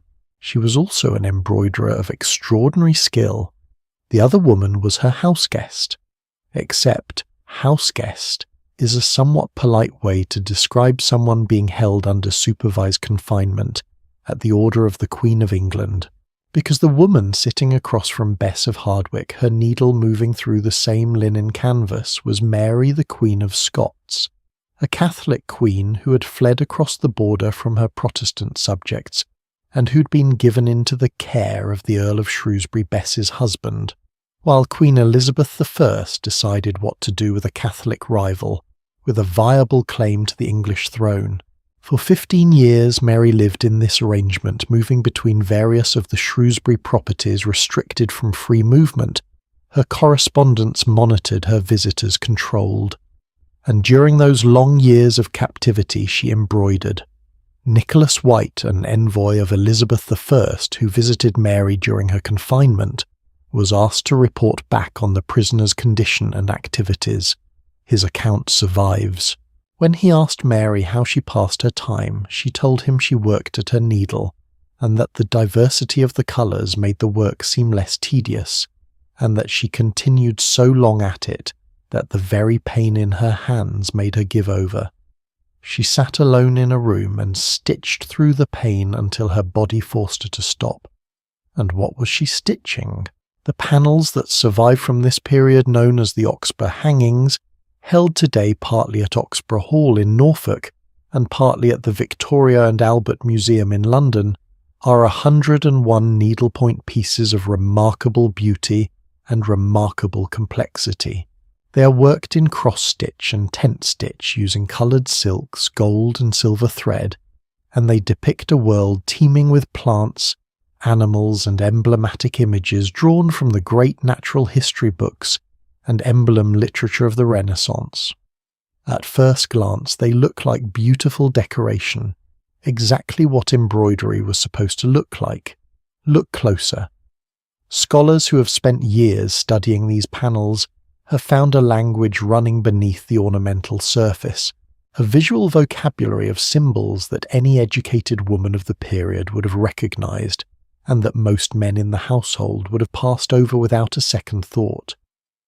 One panel shows a crowned ginger cat toying with a grey mouse, ginger-haired, crowned, in possession of all the power that is Elizabeth I, the grey mouse smaller and at the cat's mercy that is Mary herself. The relationship between two queens encoded into a decorative animal panel and stitched into an object that was meant to furnish a room. Another panel shows a vine entwined with a pruning knife, accompanied by a Latin motto, "Virtue flourishes by wounding," a message about what can grow from suffering, from her imprisonment. A phoenix rising from ashes, the symbol of immortality and renewal, stitched by a woman who needed to believe her situation was not permanent. Mary's embroideries were records. They were arguments. They were, in their quiet way, political statements made in the only medium that a closely watched prisoner could use without immediately being arrested, a needle and thread in a room where everyone assumed the work was merely decorative. The scholar Nicole Leboeuf, who has written extensively on these pieces, argues that this needlework functioned as something far beyond simple decoration. These panels were, she argues, memory aids, mnemonic devices, stitched notebooks in which Mary and Bess recorded knowledge, encoded messages and personal statements that could not safely be spoken aloud. Elizabeth I's own Secret Service apparently recognized this. Scholars have found that some of Mary's embroideries appear in the records of the Elizabethan Intelligence Service, recorded as items of interest objects that might communicate something beyond what they appeared to be. A prisoner watched at all hours under surveillance in her letters. Her movements and her speech had found a medium her captors could not fully read. She had weaponized her needlework. Now Bess of Hardwicke and Mary Queen of Scots are at the extraordinary high-stakes end of what Tudor women's needlework could accomplish. But they are not the only example, and I want to be careful not to leave you with the impression that only queens used their evening needle time for something more than decoration. Across the full range of Tudor women, from the noblewomen of the great houses down to the merchant's wife in a comfortable town dwelling the evening hours around the needlework, represented a space of relative freedom, a space where women talked to each other away from male supervision about things that mattered, about household management, which in a Tudor estate of any size was genuinely complex administration, requiring knowledge of medicine, law, accounting, agricultural management, food preservation and staff discipline, about marriages and alliances, about illness and children, about money, and the quiet negotiations that held families together across generations. And increasingly, as the Tudor period progressed, about books. Here is a fact that I want you to sit with for a moment because I think it is quietly astonishing. In the year 1500, historians estimate that roughly 1% of English women could sign their names. 1%. Reading ability was somewhat higher than writing ability, but not dramatically so. Women's literacy in England at the opening of the Tudor period was by modern standards nearly non-existent. By the end of the 16th century, by the reign of Elizabeth I, that picture had changed dramatically, particularly at the upper and middling levels of society. The printing press, the Protestant Reformation's emphasis on individual Bible, reading the influence of humanist scholars like Sir Thomas More, who argued that women's minds were capable of genuine education, all of these forces pushed Tudor women toward literacy at a pace that surprised even its advocates. Thomas More educated his daughters in classical literature, philosophy, mathematics, astronomy, and logic subjects that were then considered entirely masculine domains. His eldest daughter, Margaret Roper, became one of the most accomplished scholars of her age, capable of reading and writing in Latin and Greek. When Erasmus, the great humanist scholar, corresponded with her, he wrote that her learning was a credit to England. And this literacy did not stay confined to Thomas More's household. It spread through the great houses of England with the momentum of something that could not be stopped once it had begun. By the middle of the Tudor period, a noblewoman who could not read at all would have been considered lacking in something important. And in the evening hours in those private chambers where the needlework circle gathered, books began to appear alongside needles. Some of those books were pious. The Bible, the Psalms, devotional texts, reading aloud from Scripture was an entirely acceptable evening occupation, sanctioned by religious authorities and by the Protestant emphasis on direct engagement with the Word of God. But some of those books were considerably more interesting than that. Tudor women read histories, poetry, the letters and essays of humanist scholars, classical literature translated into English, the conduct books that were supposed to tell them how to behave, which, and I find this quietly wonderful, they appear to have read with a mixture of interest and scepticism, since several surviving letters from Tudor women suggest they were perfectly capable of forming their own opinions about whether the advice they were being given was actually good. Lady Margaret Hoby, an Elizabethan gentlewoman, whose diary from the very end of the Tudor period survives as one of the earliest personal diaries written by a woman in English, records her evenings in a consistent pattern: prayers, household business, and then, almost every evening, reading either alone or with her companions from a text she found worthwhile. She took notes. She reflected on what she had read. She was, in her quiet way, a serious intellectual operating in the only form that her era made available to her private reading in a private chamber in the hours after supper. And here is the thing that strikes me most about all of this when I step back from the specific details, the embroidered cats and the diary entries and the lit candles, and look at the shape of it. What Tudor women built in their evening hours was something that the official record of the Tudor period almost entirely missed: an intellectual and social life that ran parallel to, and often significantly deeper than, the more visible world of men's politics and commerce and gaming tables. A world of shared reading, shared knowledge, shared symbolism. Networks of women who corresponded with each other, taught each other's daughters, circulated books and ideas and practical knowledge across households and across counties. Can you imagine being one of those women sitting in that firelit room with your needle and your book, knowing that the conversation you were having, the knowledge you were building, the symbols you were stitching into cloth, none of it would be written down in any official document. None of it would appear in the records that future historians would use to understand your era, and doing it anyway with the quiet persistence of someone who understands that the work matters even when no one in authority is watching. Elizabeth I knew this world from the inside. Before she was queen, she translated text for practice and intellectual pleasure. She embroidered a cover for a book she gave as a gift to Catherine Parr, her stepmother, a piece of needlework that survives today, her own initials stitched into the corner. The future queen sitting with her needle in the evening doing what girls were supposed to do while her mind went wherever it chose. The evening hours in a Tudor woman's private chamber were never what they appeared to be from the outside. They were never simply the quiet occupation of obedient hands.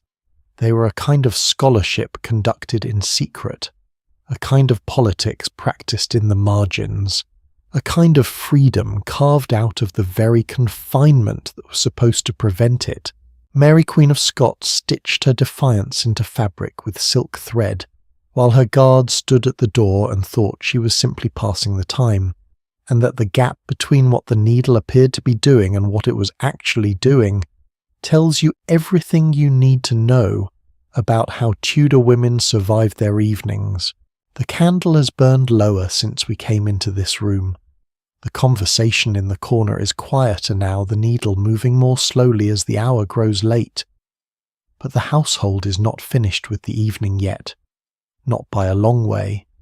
Because in those same quiet hours, as the women worked and the gamblers played and the servants settled and the musicians put their instruments away, the most fundamental ritual of the Tudor night was still to come: the preparations for sleep, The posset cup, the prayers, the curtains drawn around the bed, and a belief about sleep so strange, so unlike anything we hold today, that I think it will be the last thing you expect to hear. That is what waits for you just ahead. Of all the things we have talked about tonight, the bells and the candles, the salt cellars and the card tables, the secret stitched into embroidery, I think the subject we are arriving at now is the one most likely to genuinely change how you understand yourself. Because what I am about to tell you concerns sleep, and not Tudor sleep as something distant and historical and safely over, but Tudor sleep as a mirror held up to something we do every night, and get profoundly wrong in ways we barely know to question, because the mistake is so thoroughly baked into modern life that it has stopped looking like a mistake at all. But first, the posset. Going to bed in Tudor England was not simply a matter of lying down. Like everything else in the Tudor household, it was a process layered intentional and governed by a set of beliefs about the relationship between the body the night and what happened to a person during the hours of unconsciousness. The preparations began well before anyone actually climbed between the sheets. Supper was not to be eaten too late and not to be too heavy. This was a medical recommendation, not a social nicety. Tudor physicians, working within the framework of humoral theory that governed all their understanding of the body, believed that sleep was most healthful when the stomach had already completed its work. Digestion in their understanding required heat, and the sleeping body's temperature dropped. So a heavy late meal eaten just before bed was not simply uncomfortable. It was, according to the era's best medical thinking, genuinely dangerous. The undigested food would putrefy in the cooling body, generating bad vapours that would rise to the brain and produce nightmares, disturbed humours and illness. This is actually not completely wrong, as it turns out. Eating heavily before sleep does interfere with both digestion and sleep quality. The Tudor physicians arrived at sound practical recommendation through a theoretical framework that was entirely incorrect, which feels somehow very human. The evening preparation for sleep also involved managing the air of the room. Windows were closed and shuttered. The night air in Tudor medicine was potentially dangerous, carrying humours and miasmas that the sleeping undefended body was particularly vulnerable to absorbing. The room was sometimes fumigated with herbs, lavender, rosemary, sweet-smelling things burned or scattered through the bedchamber to keep the air clean and pleasant and safe. And then came the posset. A posset was a warm drink, a bedtime drink, and it occupied a place in the Tudor evening that is genuinely difficult to translate into modern terms. It was not quite a medicine. It was not quite a treat. It was somewhere between the two, considered both pleasurable and healthful and prepared with some care. The basic Tudor posset was built on a foundation of hot milk or cream curdled with ale or wine, the acidity of the alcohol, causing the milk to separate into a thick, frothy, custardy layer on top, and a thinner, warm liquid beneath. Into this went spices, cinnamon, nutmeg, ginger. Sometimes sugar, sometimes an egg beaten in for richness. In the grandest households, a posset might also include a few drops of something more specific to the drinker's particular condition, a physician's recommendation for the night's preparation. One surviving Tudor ballad contains the line, "At the wakening of your first sleep, you shall have a hot drink made." A hot drink ready and waiting for a particular moment in the night that everyone understood. A moment I am going to come back to because it is extraordinary. Alongside the posset, many Tudor households prepared herbal sachets to hang near the bed or to lay against the sleeper's body during the night. Lavender, the most beloved of all Tudor sleep herbs for its cooling, calming properties. Rose and chamomile for similar reasons, and sometimes in households where more potent preparation was warranted, a small amount of dried poppy, which was understood to promote deep and restful sleep, and whose sedative properties, unlike the Baroque theoretical scaffolding of humoral medicine, were entirely real. The herbal knowledge involved in preparing these sachets was held primarily by women, the housekeeper, the mistress of the household, the women who managed the still room where herbs were distilled, preserved and prepared, one of the most important household management books of the era. Gervase Markham's The English Housewife, published in 1615, but reflecting practices that had been in place for decades, before discusses sleep preparations and herbal remedies with the same practical authority it brings to bread making and meat preservation. A well-run household managed its sleeping hours with the same competence it brought to everything else. Then came prayers. This is not incidental. In a Tudor household of any faith, and faith mattered enormously in a century that had seen the English Church tear itself apart and reassemble twice within living memory, the evening prayers before sleep were not optional.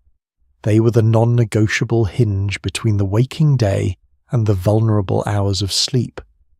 The prayers asked for protection through the night, asked for the guarding of angels, asked that the soul, which in Tudor understanding was particularly exposed during sleep, when consciousness receded and the ordinary defences of the waking mind were lowered, would be kept safe from whatever moved through the darkness. The specific content of those prayers changed dramatically across the Tudor period. Under Henry VII and the early Henry VIII, they were Catholic Latin formal, directed through the Church. Under Edward VI, the Protestant reforms swept away the Latin Mass and replaced it with an English-language liturgy that emphasized direct personal address to God. Under Mary I, the Latin Mass returned. Under Elizabeth I, the Protestant settlement held, and the prayers were English and Protestant. But through all of it, through the religious upheaval that divided families, ended friendship, sent people to their deaths, the prayers before sleep persisted. The specific words changed. The impulse never did. Because lying down in the dark in a room without light on the edge of unconsciousness, in a world where illness could take you in the night, and you might not wake the desire to ask something larger than yourself to watch over you, is not a product of religious doctrine. It is simply human. Now I want to tell you about the thing that I find most remarkable about Tudor sleep. The thing that I mentioned earlier and held back deliberately because I wanted you to have heard the rest first. The Tudors did not sleep the way we sleep. Not in the sense that they slept on different beds or in different positions, though we will get to that, but in a much more fundamental sense. In a sense that reaches into the architecture of the night itself. For most of human history, including all of the Tudor period, people did not sleep in a single consolidated 8-hour block. They slept in two. A historian named Roger E. Kirch spent years cataloguing references in literature diaries, medical texts, court records and letters from across the centuries, and what he found buried so deeply in the historical record that it had stopped being visible because it had become invisible in the way that the most ordinary things always do was something remarkable. People referred casually and without explanation to their first sleep and their second sleep, not as unusual, not as something requiring comment, as the completely normal, universally understood structure of the night. Here is how it worked. After the evening's final activities, the posset drunk, the prayer said, the candles extinguished, a Tudor person went to bed and fell into what they called their first sleep. This first sleep lasted roughly 4 hours, taking them from around 9 or 10 in the evening to sometime near midnight, or the early hours of the morning, and then they woke up. Naturally, without alarm, without distress, because waking up at midnight was not insomnia in Tudor England. It was simply the natural transition point of the night. The period between first sleep and second sleep was called the watch, or simply the waking. And the people who described it in their letters and diaries and medical texts describe it not as a problem to be solved, but as a distinct time of the night with its own character and its own appropriate activities.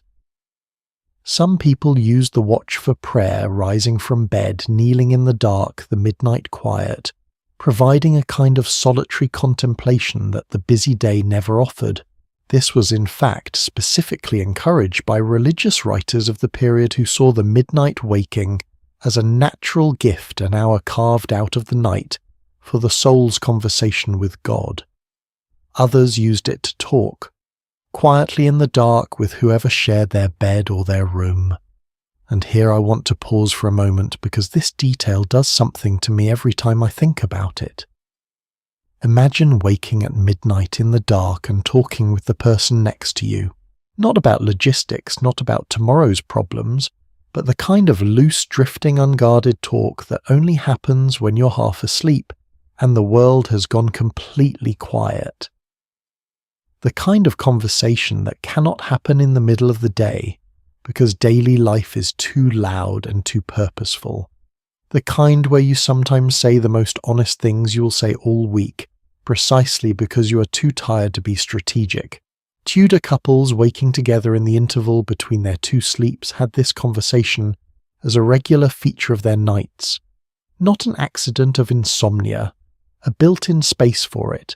The 16th-century French physician Laurent Joubert, a medical writer whose observations about daily life are remarkably candid, noted that working people's bedroom activities after their first sleep were notably more enjoyable than at other times, attributing this to the particular state of the body at that hour rested from the first sleep not yet tired by the day ahead.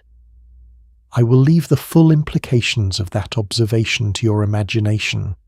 Others in the watch wrote, "Scholars and poets who found the midnight interval uniquely productive, the house silent, the mind in an unusually receptive state between sleep and full wakefulness. The brain, as modern sleep researchers have since confirmed, does produce different chemistry in the interval between sleep phases, a state that some describe as genuinely closer to meditation than either full sleep or full wakefulness. Prolactin levels, the pituitary hormone associated with calm and contentment, are measurably elevated during this period."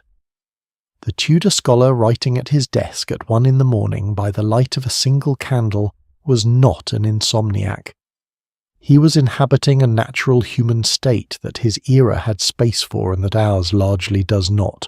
Here is a question I genuinely want to ask you, and not rhetorically.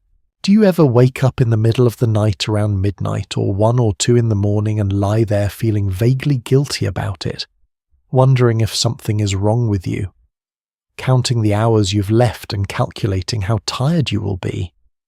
If you do, you are in the company of millions of people who do the same thing, and who have been told by the entire apparatus of modern sleep science and sleep product marketing that consolidated 8-hour sleep is the standard to achieve, and anything that deviates from it is a problem. But what if the deviation is not the problem? What if what you are experiencing in those quiet midnight hours is simply an old pattern of the human night reasserting itself? A pattern so ancient it appears in Virgil's Aeneid and Homer's Odyssey, and the medieval ballads of Tudor England, a pattern that only began to disappear in the 19th century, when artificial lighting extended the evening until so late that the first sleep arrived at midnight rather than 9, and the interval between sleeps was lost because there was no longer room for it. In A Shortened Night, Roger Ekirch, whose research uncovered all of this, has noted that many people who suffer from what modern medicine calls middle-of-the-night insomnia, the distressing experience of waking at midnight and lying awake for an hour, report feeling considerably less anxious about it, once they learn that their bodies may simply be doing what human bodies have always naturally done. The anxiety makes the wakefulness worse. The wakefulness without anxiety, the Tudor wakefulness which was expected and given its own name and its own activities, was something else entirely, all of which brings us back to the Tudor bed itself. Because there is one more thing about Tudor sleeping that deserves its own moment, and it is the strangest of all.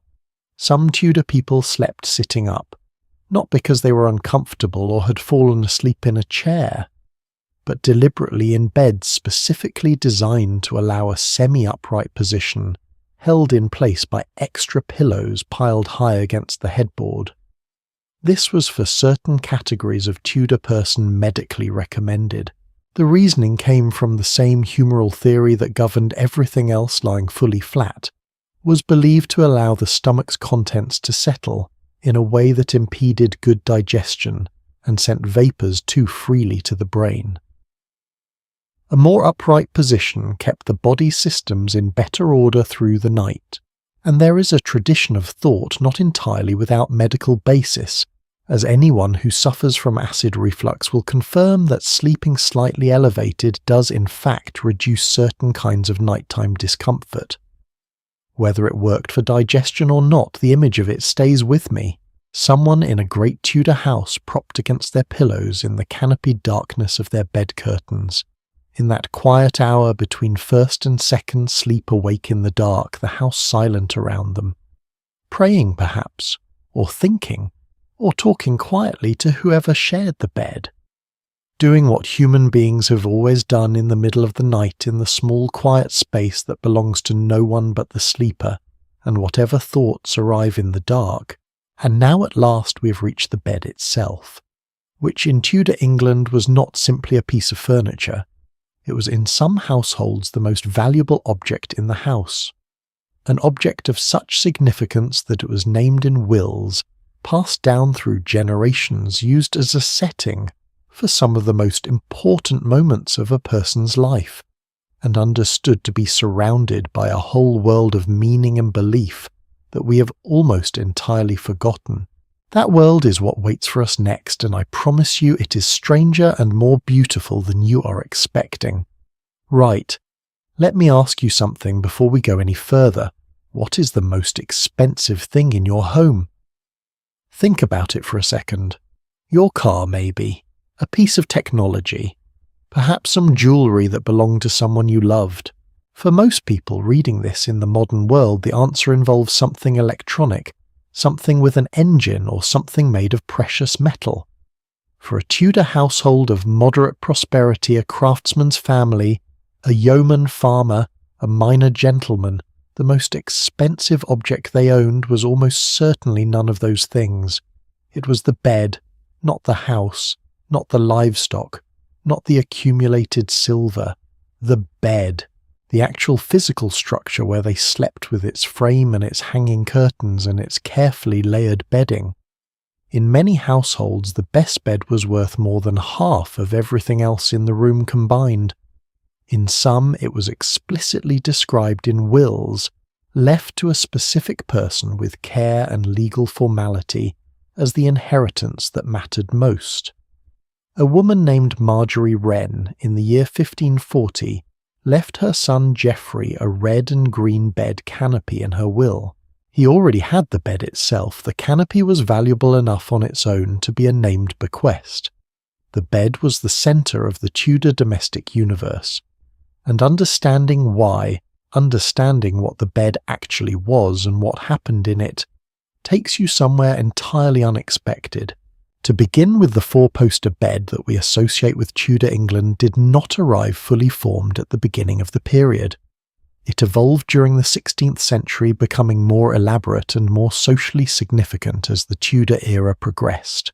Before the chimney changed, the architecture of English houses' beds had largely been communal sleeping arrangements, straw mattresses on the floor, or simple frames barely raised above the rush-covered ground used by everyone in the household together.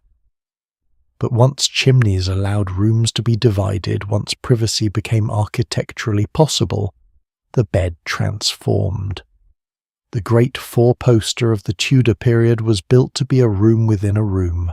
Picture it, a massive oak frame, sometimes with posts 18 inches in diameter, carved with the family's coat of arms, with hunting scenes, with figures of men and monsters that would have been painted in bright colours, originally vivid reds and greens that we no longer see because the paint has long since flaked away.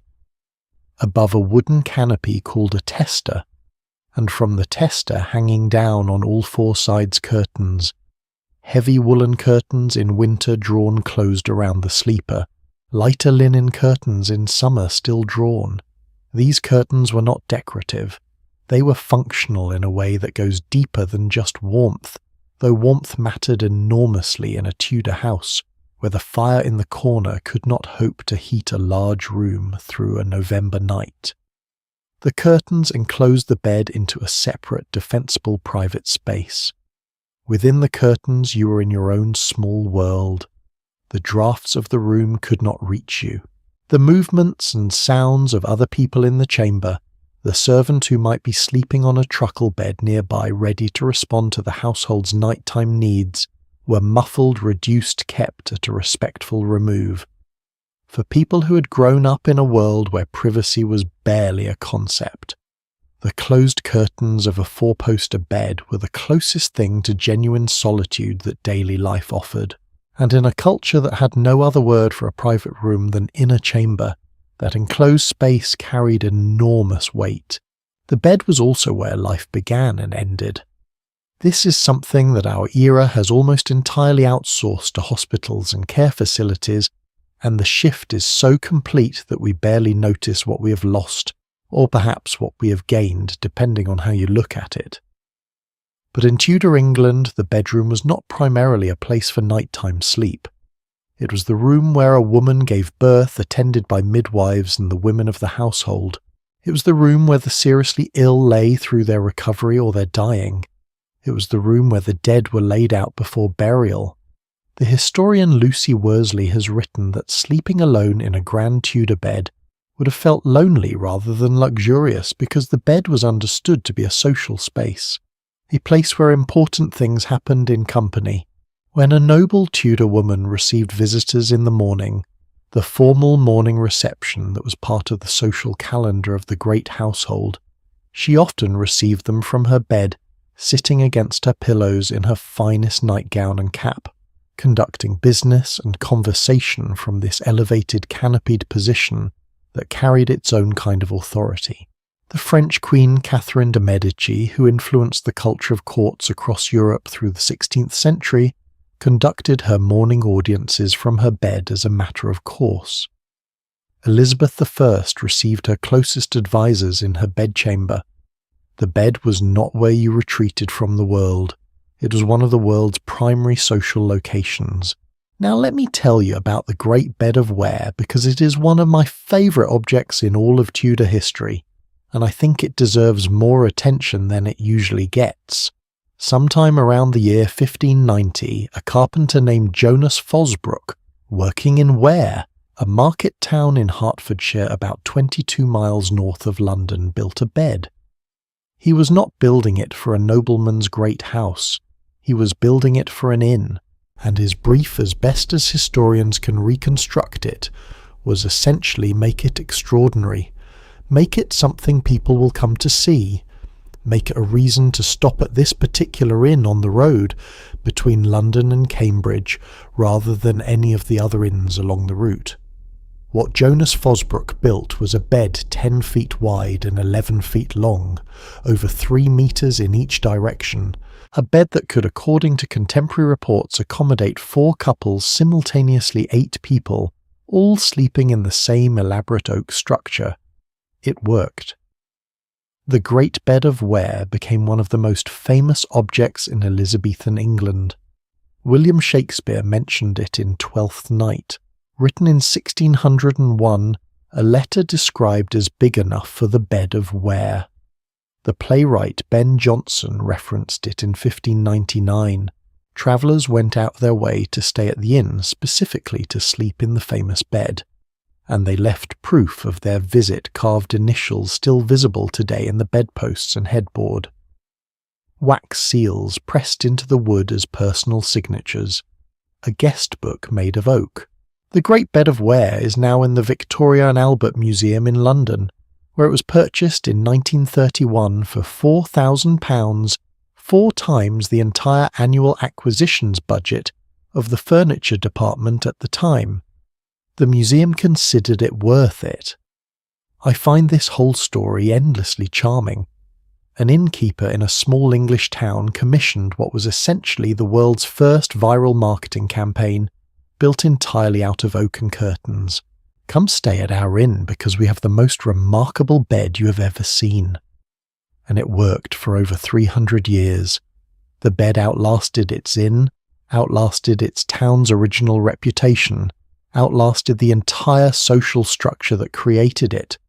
It now sits in a museum where over 1 million people walk past it every year. Jonas Fosbrook understood his audience. Let me tell you something that surprises almost everyone when they hear it for the first time.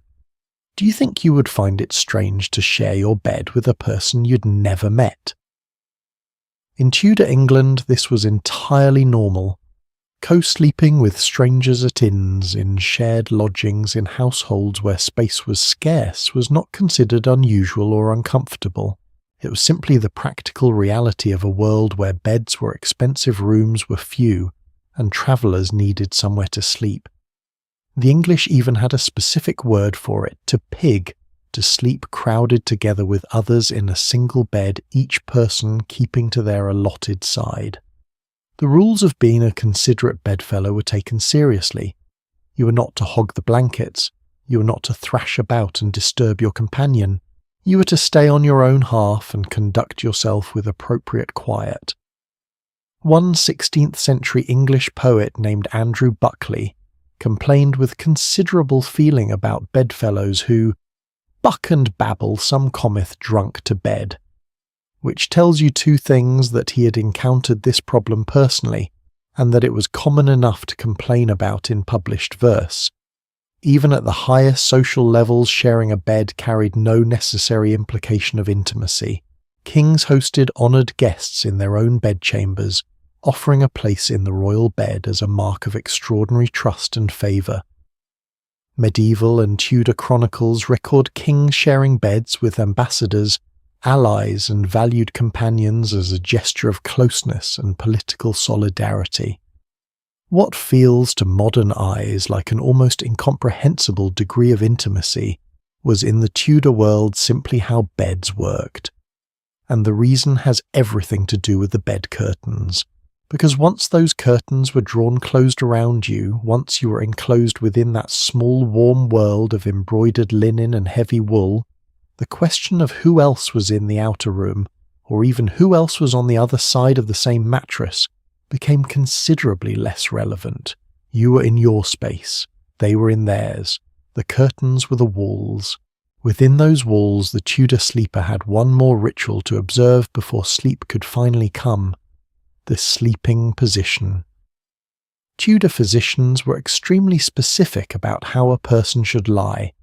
The body's right side was considered hotter than the left because the liver which generated warmth sat on that side.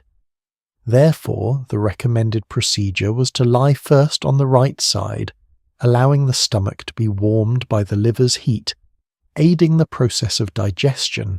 Then, after some time, to turn to the left side for the second half of the night when the stomach's work was done, and the cooler position was more appropriate. Sir Thomas Eliot, the humanist scholar and ambassador to Henry VIII, wrote in his influential healthcare guide, The Castell of Health, published in the 1530s and reprinted repeatedly throughout the century, that perfect sleep made the body fatter, the minder more quiet and clear.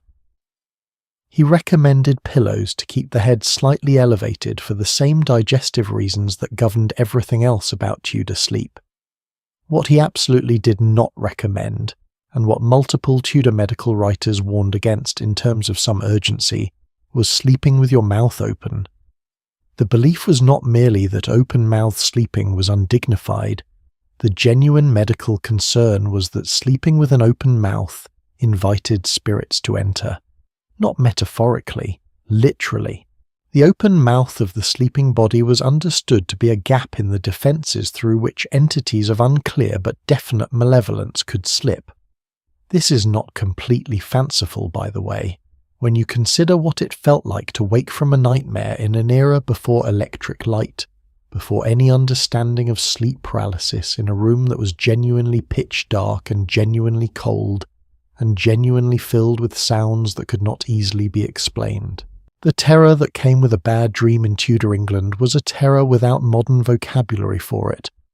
People reached for the vocabulary they had, and the vocabulary they had included spirits. Here's what I want you to take from all of this as you lie wherever you are lying right now. The Tudor bed with its curtains and its carvings, its multiple mattresses and its carefully positioned sleeping bodies, its prayers and its possets, and its expectation of a midnight waking was the most intensely designed sleeping environment in history up to that point. Every element of it had been thought about. Every layer of bedding had a purpose. Every ritual that surrounded it existed because sleep was understood to matter to the body, to the soul, to the household's entire well-being. Sleep was not what happened when the day ran out. Sleep was managed, curated, prepared for with the same care that Tudor people brought to their food and their religion and their social hierarchies. And the care made sense because in a world where illness could take you in the night, where fire could start in a closed room, where the dark carried genuine dangers that no amount of rational explanation could entirely dispel, the bed was the place where you were most vulnerable. And the Tudors, being people who took vulnerability seriously, took the bed seriously in return. The curtains are drawn around the bed now. The candles are out. The posset cup has been set aside. The prayers have been said. And in the houses of Tudor England, across every level of society from the highest to the lowest, the first sleep is beginning. But there is still one room we have not entered, one part of the night that has its own particular darkness and its own particular weight, the spiritual life of the Tudor household after dark, where the fear that sat underneath everything else about this era finally came fully into the open. Because the Tudors did not simply fear the dark for practical reasons. They feared it because they genuinely believed something lived in it. And what they believed and how they protected themselves is unlike anything you are probably expecting.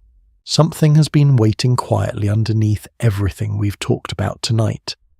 Underneath the music and the card games, underneath the embroidery, and the servant hierarchies and the careful bedtime rituals, there is a layer of Tudor life that we've been circling for hours without walking directly into. The fear. Not the ordinary fears that people in every century carry: fear of illness, of poverty, of losing someone they love. Those are universal and eternal, and Tudor people had them in full measure. I mean the specific, very Tudor fear that lived in the dark hours after the household was settled and the last candle was out. The fear that was not superstition in the pejorative sense, not mere ignorance or backwardness, but a sophisticated, internally consistent, theologically grounded belief about what the darkness actually contained. Because for Tudor people, the night was not empty. The night was full, and what filled it was something that the rational Protestant, increasingly literate 16th century could not quite bring itself to dismiss, however hard it tried and however cleverly it reasoned. Let me start with something that was discovered in October of 2024, because it is one of the most vivid pieces of evidence we have for what I am about to describe. Gainsborough Old Hall, a medieval manor house in Lincolnshire, the kind of place where Tudor history seeps through every beam and threshold, had been cared for by a volunteer named Rick Berry for nearly 20 years. He knew the building intimately. He'd walked its halls and corridors hundreds of times, and then one day he noticed something he had never noticed before: a carving in the wood, a small deliberate marking near one of the doorways. He looked again, looked more carefully, and then he spent 2 years mapping what he found, because once he started looking he could not stop finding them. By the end he had documented around 20 carvings at the old hall, circles with petals inside like geometric daisies scratched into the oak beams with some kind of sharp tool, overlapping letter versus pentangles, symbols concentrated near the doorways, the fireplaces, the windows, every opening in the building where something might enter from outside. Rick Berry described his discovery as astonishing, and I think that word understates it. Because what he found were not unique to Gainsborough Old Hall. These same marks, known formally as Apotropeic marks, from the Greek phrase for turning away evil, have been found in hundreds of buildings across England. in churches and manor houses and cottages, in caves and in barns scratched into wood and stone and plaster by the people who lived and worked inside. Historic England's appeal for information on these marks in 2016 received over 600 responses from members of the public, each one reporting markings in their own local buildings. They are everywhere if you know what to look for. They have been there for 500 years, carved quietly into the fabric of the places where people lived. And the reason they were carved is one of the most human stories I know. The people who scratched these marks into their walls and door frames were not uneducated. They were not primitive. Many of them could read. Many of them went to church every week, prayed sincerely, and took their religion seriously. They were people not entirely different from us, living lives of considerable complexity and sophistication, and they genuinely, fully, without reservation, believed that at night, especially at night, when the protective light of day was gone and the household was vulnerable in sleep, something moved. The word apotropeic is academic and somewhat cold. What it describes is anything but. These marks were protection. They are drawn near doorways because doorways were the places where evil spirits were believed to enter, near fireplaces because the chimney was an obvious route from the outside world into the protected interior of the home, near windows, those expensive new glass windows that were a Tudor status symbol, because any opening in a wall was an opening for something more than air and light. The most common design, the daisy wheel or hexafoil, was drawn with a compass, the same tool used for geometry. 6 interlocking circles forming a 6-petaled flower. It was believed that demons encountering the figure would feel compelled to follow the line, and being trapped in an endless loop could progress no further into the house. A demonic fly trapped by mathematics. There is something almost affectionate about this idea. Not naive, the people who drew these marks were not naive but humane. The recognition that even evil has a weakness, that even the most frightening thing can be tricked by the right shape drawn in the right place. The letter V marks overlapping V's were known as Marian marks. The initials of the Virgin Mary or of the phrase Virgins of Virgins invoked as protection in the centuries before the Reformation. Even after the Protestant settlement removed the Virgin Mary from her central place in English religious life, the marks continued to be carved. Some habits of protection are older than theology, but the marks on the walls were only part of it.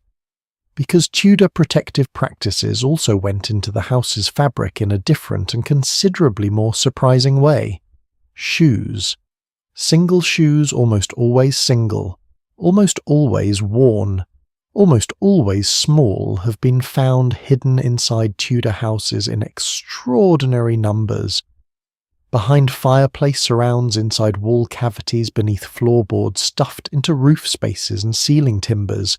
The collection at Northampton Museum contains hundreds of examples of these concealed shoes found in buildings across England. Historic England's researchers note that hiding shoes in chimneys under floors and around a building's openings had been practiced regularly across Europe since the 16th century.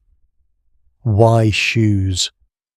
The honest answer is that we're not entirely sure. The best current theory is that a worn shoe shaped to its owner's foot carried something of that person's essence, their form, their presence, their warmth. Hidden near the vulnerable openings of the house, it might serve as a kind of spiritual stand-in, confusing or deterring whatever entity sought entry. As if to say someone is already here. This space is occupied. Move along. I find this detail genuinely moving, and I have spent some time trying to understand why. I think it is because there is something deeply recognizable about it. The impulse to leave something of yourself in the places you want to protect. To say I was here. I cared about this place. I tried to keep the people inside it safe. The shoes were worn. They smelled of the person who wore them. They held the exact shape of someone's foot. and they were placed carefully, deliberately in the dark spaces of the house where no one would see them, but where it was believed they would do their work through the night. And then there were the witch bottles. A witch bottle was a glass or stoneware vessel, often a distinctive rounded jug called a Bellarmine bottle, made in Germany and widely traded across Tudor Europe, that was filled with specific materials and buried usually under the threshold of a door or beneath the hearth. Inside the bottle, iron nails, iron pins sometimes bent out of shape. A piece of felt cut into the shape of a heart often pierced with the nails and pins, and sometimes human urine. This was not a joke and not a casual superstition. It was a deliberate, specific piece of counter-magic practiced across wide areas of England during the Tudor and later periods. The logic was this: the bottle buried where someone entering the house must walk over it would intercept a spell directed at the household and redirect it back to its source. The urine was the essential personal element. It connected the bottle specifically to the person being protected. The nails and pins were the weapons that would wound whatever the spell travelled through. Hundreds of these bottles have been found in archaeological excavations of Tudor and Elizabethan properties. They were not the work of fringe practitioners of dark arts. They were household objects made by ordinary people, used in ordinary houses alongside the prayers and the church attendance and the Bible reading that were equally normal features of Tudor life. This is the thing I keep returning to: the Tudor belief system was not fragmented. Prayer and protective marks, the Bible and the hidden shoe, the minister's Sunday sermon and the witch bottle under the hearthstone, these were not contradictory. They were complementary. They addressed different dimensions of the same problem, which was that the world contained forces not fully amenable to rational control, and that a sensible person used every available tool against them. As I reflect on all of this, and I want to be honest about something here because I think it matters, I do not find the Tudor fear of the dark laughable. I find it illuminating. Think about what Tudor people were working with. No street lighting. Genuine total darkness from sunset to dawn for much of the year. A world in which disease could take a child in 48 hours, and no one could explain why, in which harvest failed without comprehensible cause, in which the religious world they'd grown up in was being dismantled and rebuilt around them in ways that left people unsure for decades at a time of what was true and what was not. In that context, the belief that something moved in the darkness and the systematic, ingenious effort to protect the household against it was not superstition. It was good sense applied within the available framework. And here is the other thing. The historian Keith Thomas, who wrote what remains one of the definitive studies of magic and religion in Tudor and Stuart England, observed that the widespread practice of protective magic in the 16th century was actually most intense during a period of significant social disruption, the years when the Reformation was dismantling the old Catholic structures of protection. The Church had previously offered prayers, holy water, blessed objects, the intercession of saints, a whole elaborate spiritual infrastructure for protecting people and places from harm. When that infrastructure was removed, people did not simply stop needing protection, they found other means. The witch bottles and the Apotropeic marks multiplied precisely in the decades when the old protections were stripped away, which tells us something not about superstition, but about need. The need to feel that the house is protected, that the people inside it are shielded, that whatever moves through the darkness outside cannot simply walk in through the door. That need has not gone away. Now let me tell you something specific about one building, because I think it brings all of this to life in a way that abstractions cannot. Gainsborough Old Hall, the manor house where Rick Berry spent 2 years finding those 20 carved marks, was once visited by Henry VIII himself, the king who officially abolished the Catholic Church's protective structures in England. Stayed the night in a building whose inhabitants had carved their own protections into the very wood they slept under. The marks in Gainsborough Old Hall are concentrated particularly in the servants' wing, not the grand chambers, not the prestigious rooms where honoured guests would sleep, the servants' wing. The people who cared for the house, who woke before dawn and worked until the household slept, who knew every corridor and every dark corner, those were the people who spent the most time scratching protective symbols into the beams. I think about that a lot, whether it was because they were more afraid, more exposed to the night in their work, or because they were more pragmatic, or because the marks were simply their particular contribution to the household's defence, while their employers used other means. I don't know, but the concentration of protection in the servants' wing feels like a kind of authorship. The marks that say we were here and we tried. The fire's settled now to its lowest, most patient coals. The candles are at their stubs. Somewhere in the house the first sleep is beginning. And in the morning, when the household wakes, the scullery maid first, then the kitchen staff, then the family above each in their proper order, the night will have passed. The marks will have done their work or not. The shoes hidden in the chimney will have held their silent vigil. But before the morning comes, there is one more thing the night watch has to offer. One more keeper of the household's hours who's been moving through this story in the background since the very beginning. The person who never fully sleeps so that everyone else can. That is where we are going next.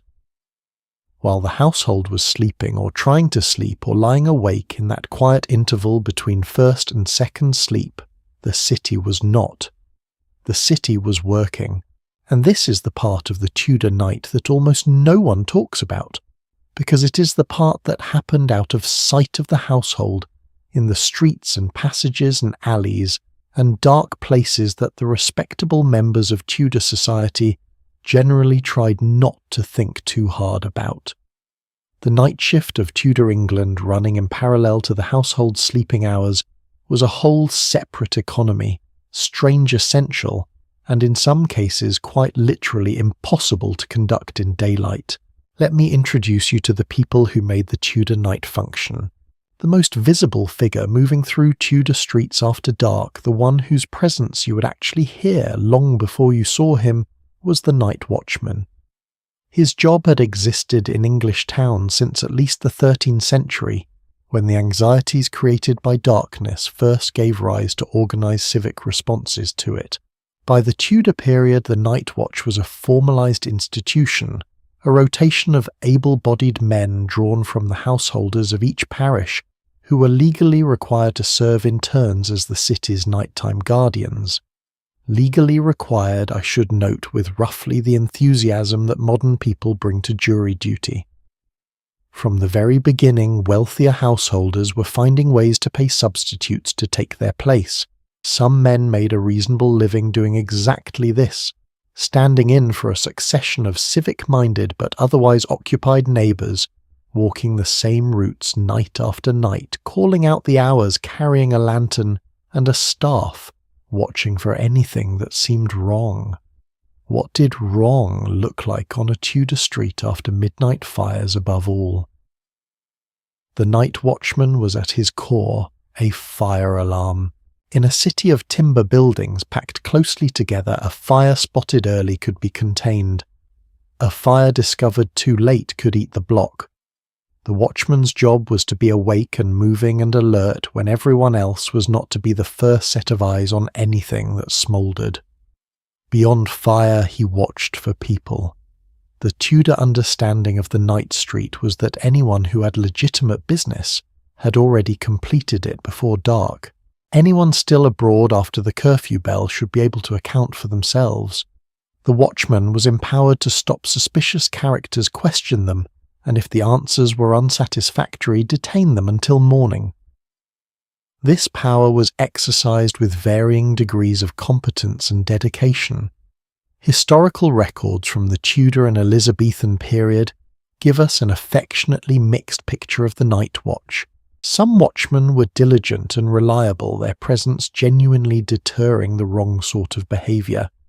Others were, let us say, easily persuaded to look the other way by the presentation of a few coins, and a notable number of them, as one 17th-century account records were discovered to have spent their shift drinking and taking tobacco all night long, in an alehouse which is both deeply human and not entirely what they were being paid for.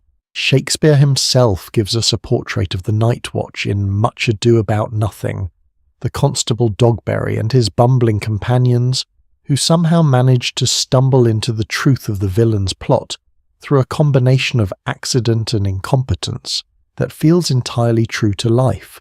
It is played for comedy. But the comedy only works because the audience knew what a night watchman was, what he was supposed to do, and the considerable gap that sometimes existed between that ideal and the person who actually showed up for the job. What I find most striking about the Tudor night watch, though, is not his individual effectiveness. It is what his existence tells us about the fundamental anxiety of the Tudor nighttime. Every town in Tudor England had some version of this. A person or a rotation of persons whose specific job was to be awake when everyone else was sleeping, to hold vigil over the vulnerability of the collective, to be the eyes of the community through the hours when eyes were closed. There is something deeply communal about it that we have entirely lost. We have individual home security systems, individual alarm systems, individual everything. The idea of your neighbourhood organising a rotating nighttime patrol, not in a crisis, just as a regular feature of civic life, is almost inconceivable today. But in Tudor England it was just the arrangement, and the person walking that route in the dark, calling out the hours, carrying his lantern through streets that smelled of wood smoke and animals and everything. The daytime managed to disguise that person was doing something that mattered. He was the proof that the community intended to take care of itself through the night. Now, I want to talk about a different kind of Tudor night worker, one whose contribution to daily life was absolutely indispensable, and who has been almost entirely written out of the historical record for reasons that I think have everything to do with the nature of their particular service. Their official name, which entered use during the Tudor period, was gong farmers. Their actual job was emptying cesspits. In Tudor England, in an era before modern sewage systems, before underground pipes, before anything resembling the sanitation infrastructure we take entirely for granted, the waste produced by a household went somewhere specific, into a pit, usually dug beneath or beside the house. And that pit over time filled up. What happened when it filled up was the problem. The solution was the gong farmer. The word gong was the Tudor term for a privy, and its contents derive from the Old English word for going in the same polite euphemistic tradition that English has always maintained for this particular subject. And the farmer of gongs was the person whose job it was to go into the pit and get the contents out. They were only permitted to work at night, between 9 in the evening and 5 in the morning, strictly within the hours when the streets were empty and the decent citizens of Tudor England were safely in their beds and therefore unable to see or smell the process by which their city remained habitable. By day, the gong farmer was invisible, sleeping in the specific district of the town where people of their profession were required to live away from the more respectable areas. By night they worked. The records of Hampton Court under Elizabeth I tell us that gong farmers were paid 6pence a day, which was in the context of the period a reasonable wage, better than many labourers earned. The compensation acknowledged the particular unpleasantness of the work without entirely elevating the status of those who performed it, because the work was not just unpleasant, it was genuinely dangerous. Coroner's reports from the Tudor period, and the fact that coroner's reports mention this at all, is telling record cases of gong farmers dying from asphyxiation. The fumes produced in deep, confined cesspits could overwhelm a man before he understood what was happening. The gong farmer employed young boys to lower buckets into the deepest pits, and to work in the most confined spaces because a boy could fit where a man could not. There is a specific piercing sadness in that detail that I do not want to gloss over. Young boys lowered into cesspits in the dark in Tudor England so that the city could function. The next time anyone tells you that history was simpler and more straightforward than the present, I want you to think about that boy. But let me also tell you what happened to the night soil once it was collected. Because this is one of those moments where Tudor England reveals itself to be a society of genuine resourcefulness, one in which almost nothing was truly wasted, even the things that modern sensibility would most prefer to put as far out of sight and mind as possible. The waste collected by gong farmers loaded into carts and hauled out through the city gates in the nighttime hours was taken to the surrounding farmland where it was used as fertilizer. This was not primitive practice. It was sound agricultural knowledge. The same principle was understood in agricultural societies across Europe and Asia. Human waste properly managed returned nutrients to the land that grew the food that sustained the city. Some of it served other purposes. Stale urine collected separately from household chamber pots was sold to leather workers and dyers and linen bleachers. The Tudor linen bleaching process that Part 3 of our evening touched upon, remember, used urine precisely because of its chemical properties. Nothing was accidental in this economy. Everything moved from one use to another, even the things you least expected. And now I want to bring you back inside the household for a moment, because there were nighttime workers within the walls as well as outside them. Think about what the household needed to be ready by morning. The bread. In Tudor England, bread was not something you simply bought. In many households and in every inn and tavern, an establishment of any size, bread was made fresh. And made fresh meant that someone had to start the process during the night. Yeast needed time to work. Dough needed time to rise. The bread that appeared on the table at breakfast was the result of work that had begun in the darkness in the kitchen, while the rest of the household was sleeping. The Tudor baker working through the night in a kitchen lit by fire and a single tallow candle. The dough rising on the table beside him, the oven heating slowly to the temperature needed, was performing one of the fundamental acts of the household, keeping the chain of nourishment unbroken, ensuring that when the morning came and the household descended from its beds, there would be something on the table that made all of it worthwhile. There is a kind of devotion in that I find genuinely beautiful.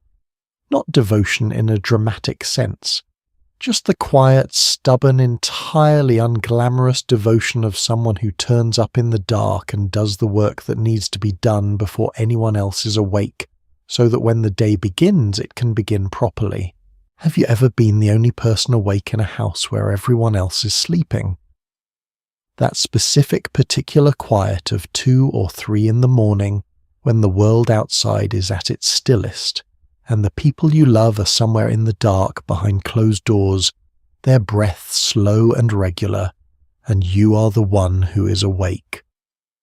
There is something in that state that is almost meditative, a heightened awareness of the house itself, its particular sounds and temperatures, a feeling of being its temporary guardian, its single open eye. I think about that feeling when I think about the Tudor night workers, the watchman calling the hours into empty streets, the baker's hands moving through the dough while the household sleeps, the gong farmer in the darkness outside the walls carrying the weight of the city's night. They were the continuity, the unbroken thread between one day and the next. The night watch was not only a civic function, it was the household's quiet agreement with itself that the dark hours would be tended, that someone would be paying attention, that the city would not simply be abandoned to whatever moved through the darkness between midnight and dawn. And as the watch began its last rounds of the night, as the baker shaped his final loaves and slid them into the oven, as the household's fires banked under their metal covers began their slow revival, the Tudor night was approaching the moment it had been moving toward all along. Not quite morning, not yet morning, but close enough that the darkness had changed quality, close enough that the birds in their intelligence had already begun. And in the houses of Tudor England, the great hall and the servants' chamber, the tapestried bedroom and the kitchen, Something was beginning that is the subject of the final part of our story. Not just what the evening was, but what it meant. What the quiet hours after work tell us about these people. What their evenings reveal that their daylight hours obscured. What after 10 parts of exploring the Tudor night together we can finally say about who they actually were. The evening is almost over. Not just this evening, the Tudor evening we've been moving through together for the past 11 parts of this story. But the evening as a concept, the quiet hours, the time between supper and sleep and whatever came after sleep and before the world remembered itself and started again. And before I say what I actually want to say about all of it, I want to do something slightly unusual for the last part of a story like this. I want to ask you what you noticed. Not as an exam, not rhetorically, but genuinely as I have been building this picture across these hours. Piece by piece, room by room, hearth by hearth, was there a moment that surprised you? A detail that lodged in you somewhere unexpectedly? Because the thing about spending a long time inside someone else's daily life is that eventually something shifts. You stop seeing them as historical subjects and start seeing them as people. And when that happens, you start noticing things that the broad strokes of history almost always miss. I want to spend our last part on what those things are. We began this story with a bell. A single bell ringing across a Tudor town at 8 in the evening, and a world that folded itself inward in response. We said that the end of the Tudor day had a sound, and that was nothing like the way our days end, not a gradual drift. Not an algorithm steady supply of one more thing to watch, but a definite audible signal that one chapter was closing and another quieter one beginning. And then we walked through that chapter room by room. We sat at the supper table and watched the elaborate theatre of the voiding of the tables, the ceremony of the cloth and the perfumed water, the political geography of the salt cellar that told everyone in the room exactly where they stood.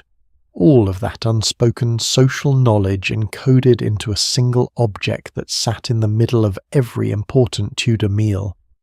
We watched the candles being lit, watched the expensive beeswax glow in the grand houses while the tallow sputtered and smoked in the modest ones, and the rushlight lasted 20 minutes in the poorest cottages, and families pooled their resources to share a single flame on winter evenings, sitting together in someone's kitchen for the warmth and light they could not afford alone.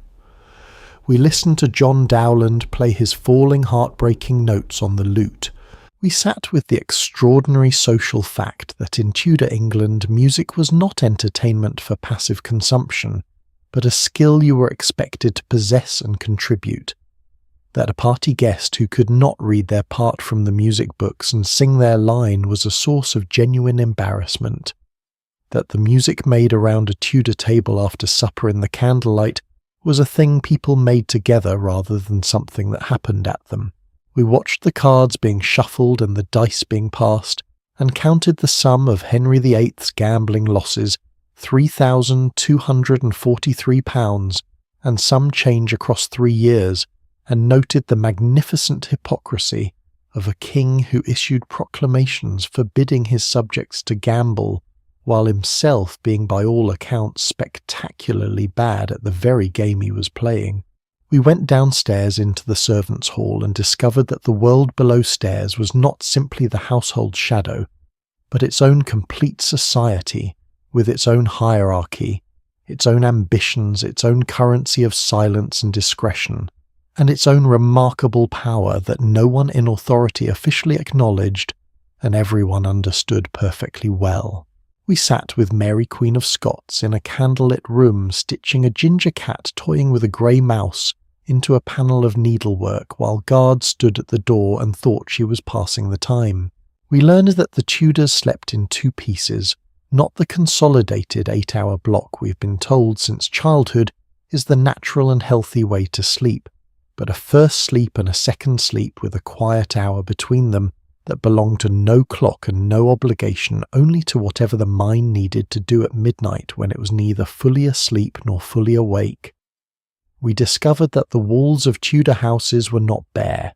They were carved and scratched and marked with symbols that have no modern equivalent, whose closest translation might be something like "we live here," and we tried to protect the people we love, and we left this mark so that protection would continue after we were gone. We walked with the night watchman through empty streets, calling the hours to no one in particular. We understood without anyone having to say it that his presence was the city's way of holding itself together through the dark. Now, having done all of that, what is it exactly that the Tudor evening actually was? I have been thinking about this question since we started, and I want to try to answer it properly. The Tudor evening was what happened when the organising principle of the day work duty production, performance hierarchy made visible and functional, briefly stepped back. Just briefly. Because in Tudor England the hierarchy never fully disappeared. You ate your supper in the right seat at the right distance from the salt in the right order, with the right number of servants attending you. You played your part song in your assigned voice. Your servants ate the leftovers of your table in the order their own hierarchy dictated. Even the night watchman walked a route that was determined by the ward he'd been assigned. The structure was always present, but in the evening in the firelit parlour in the private chamber where the needlework circle gathered in the interval between first and second sleep, when a person lay in the dark with their own thoughts, there was also something else. A small space that the structure did not entirely fill. A crack in the formal surface through which something more private and more human came through. And it is in those cracks that the Tudor people become most vivid to me. There is a detail I've been saving for this moment because I think it captures something essential, and I wanted to have the whole evening behind us before I offered it. In the year 1559, a young woman named Elizabeth was preparing for bed in a private room of a London house. She was not yet queen that would come in weeks, but she was about to be.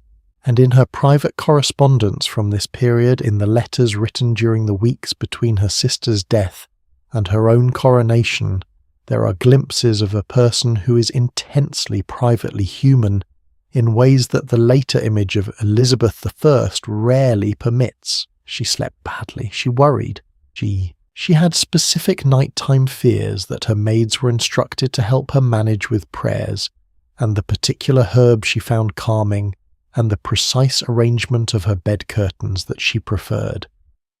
She was in the private hours of the evening a person managing the terror of what was about to happen to her life. With the same modest tools that every Tudor person used lavender prayer, a closed curtain, and the hope that the morning would bring slightly more courage than the night.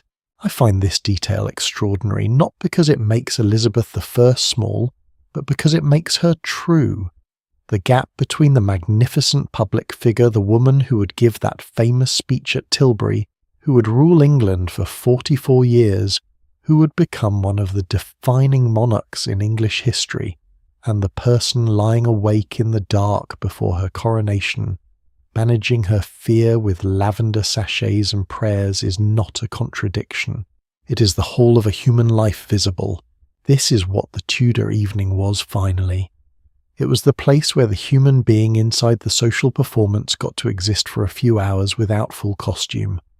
The great lord who sat at the head of the salt cellar and commanded the respect of everyone in his hall was also a person who woke at midnight and lay in the darkness, and in that darkness was not a lord at all. Just a man with whatever was on his mind. The woman who embroidered her political resistance into silk thread, working patiently through the evening hours. While guards stood at the door, she was also a person who needed to put her needle down when the pain in her hands became too much. Just a woman tired. The servant who carried the knowledge of everything and revealed none of it, whose silence was their professional achievement and their daily sacrifice in the servants' hall after supper, eating the leftovers of someone else's table. They were briefly just themselves, talking to people who knew them, resting. This is the continuity I find when I look at the Tudor evening. Not continuity in customs or practices, most of those have vanished, completely replaced by things that would be unrecognisable to any Tudor person alive. But continuity in the texture of what it feels like to be alive and to need, at the end of a long day, to set down the weight of who you are required to be and simply exist for a while. And here is the thing I want to leave you with as we come to the end of this story, and you are wherever you are right now, in your bed or on your couch or somewhere else, where the day has finally loosened its hold enough that you have time for a story. You are doing something very old. The specific shapes are different. The platform is different. The voices are different. There are no tallow candles and no rushlight, no posset cup going cold on the table, no closed curtains between you and the dark.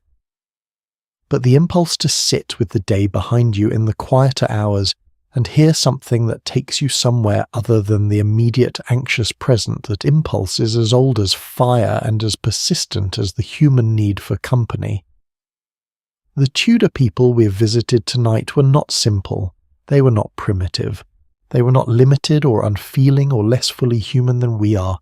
They were people who lived in a world organised differently than ours, navigated dangers that were different from ours, held beliefs that were different from ours, and who in the evenings, when the work bell stopped ringing, gathered around their fires and made music and told stories and played games and stayed awake too long and went to bed with their fears and woke in the night with their thoughts and prepared every morning to do it all again.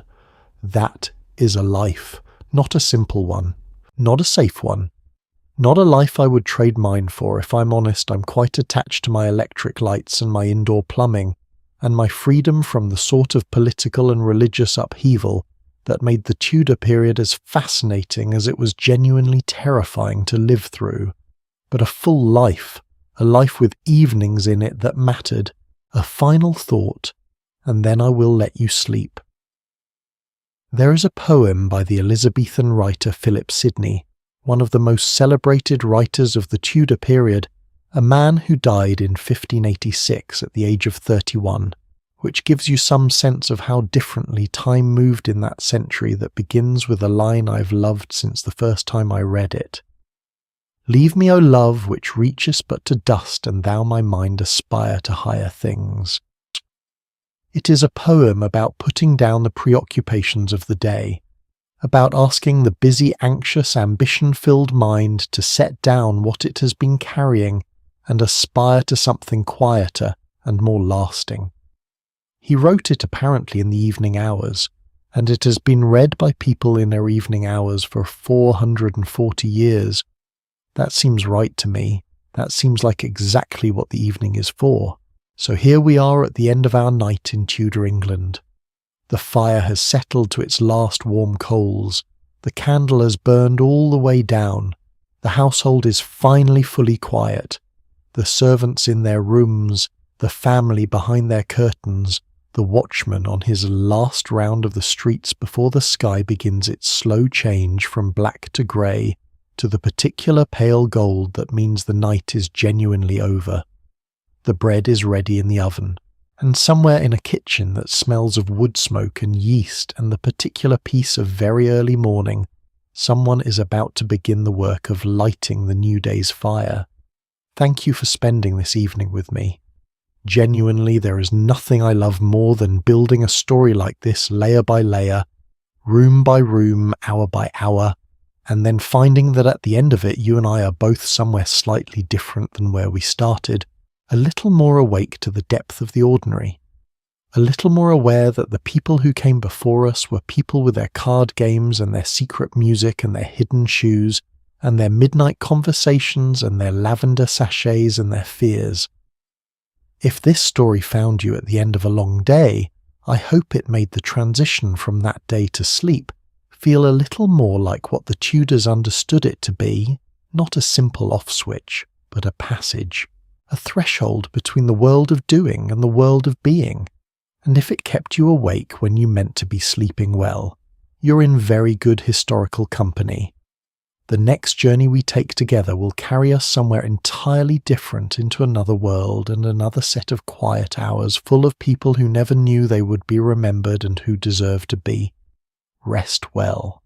The fire is banked, the curtains are drawn, and the night is yours.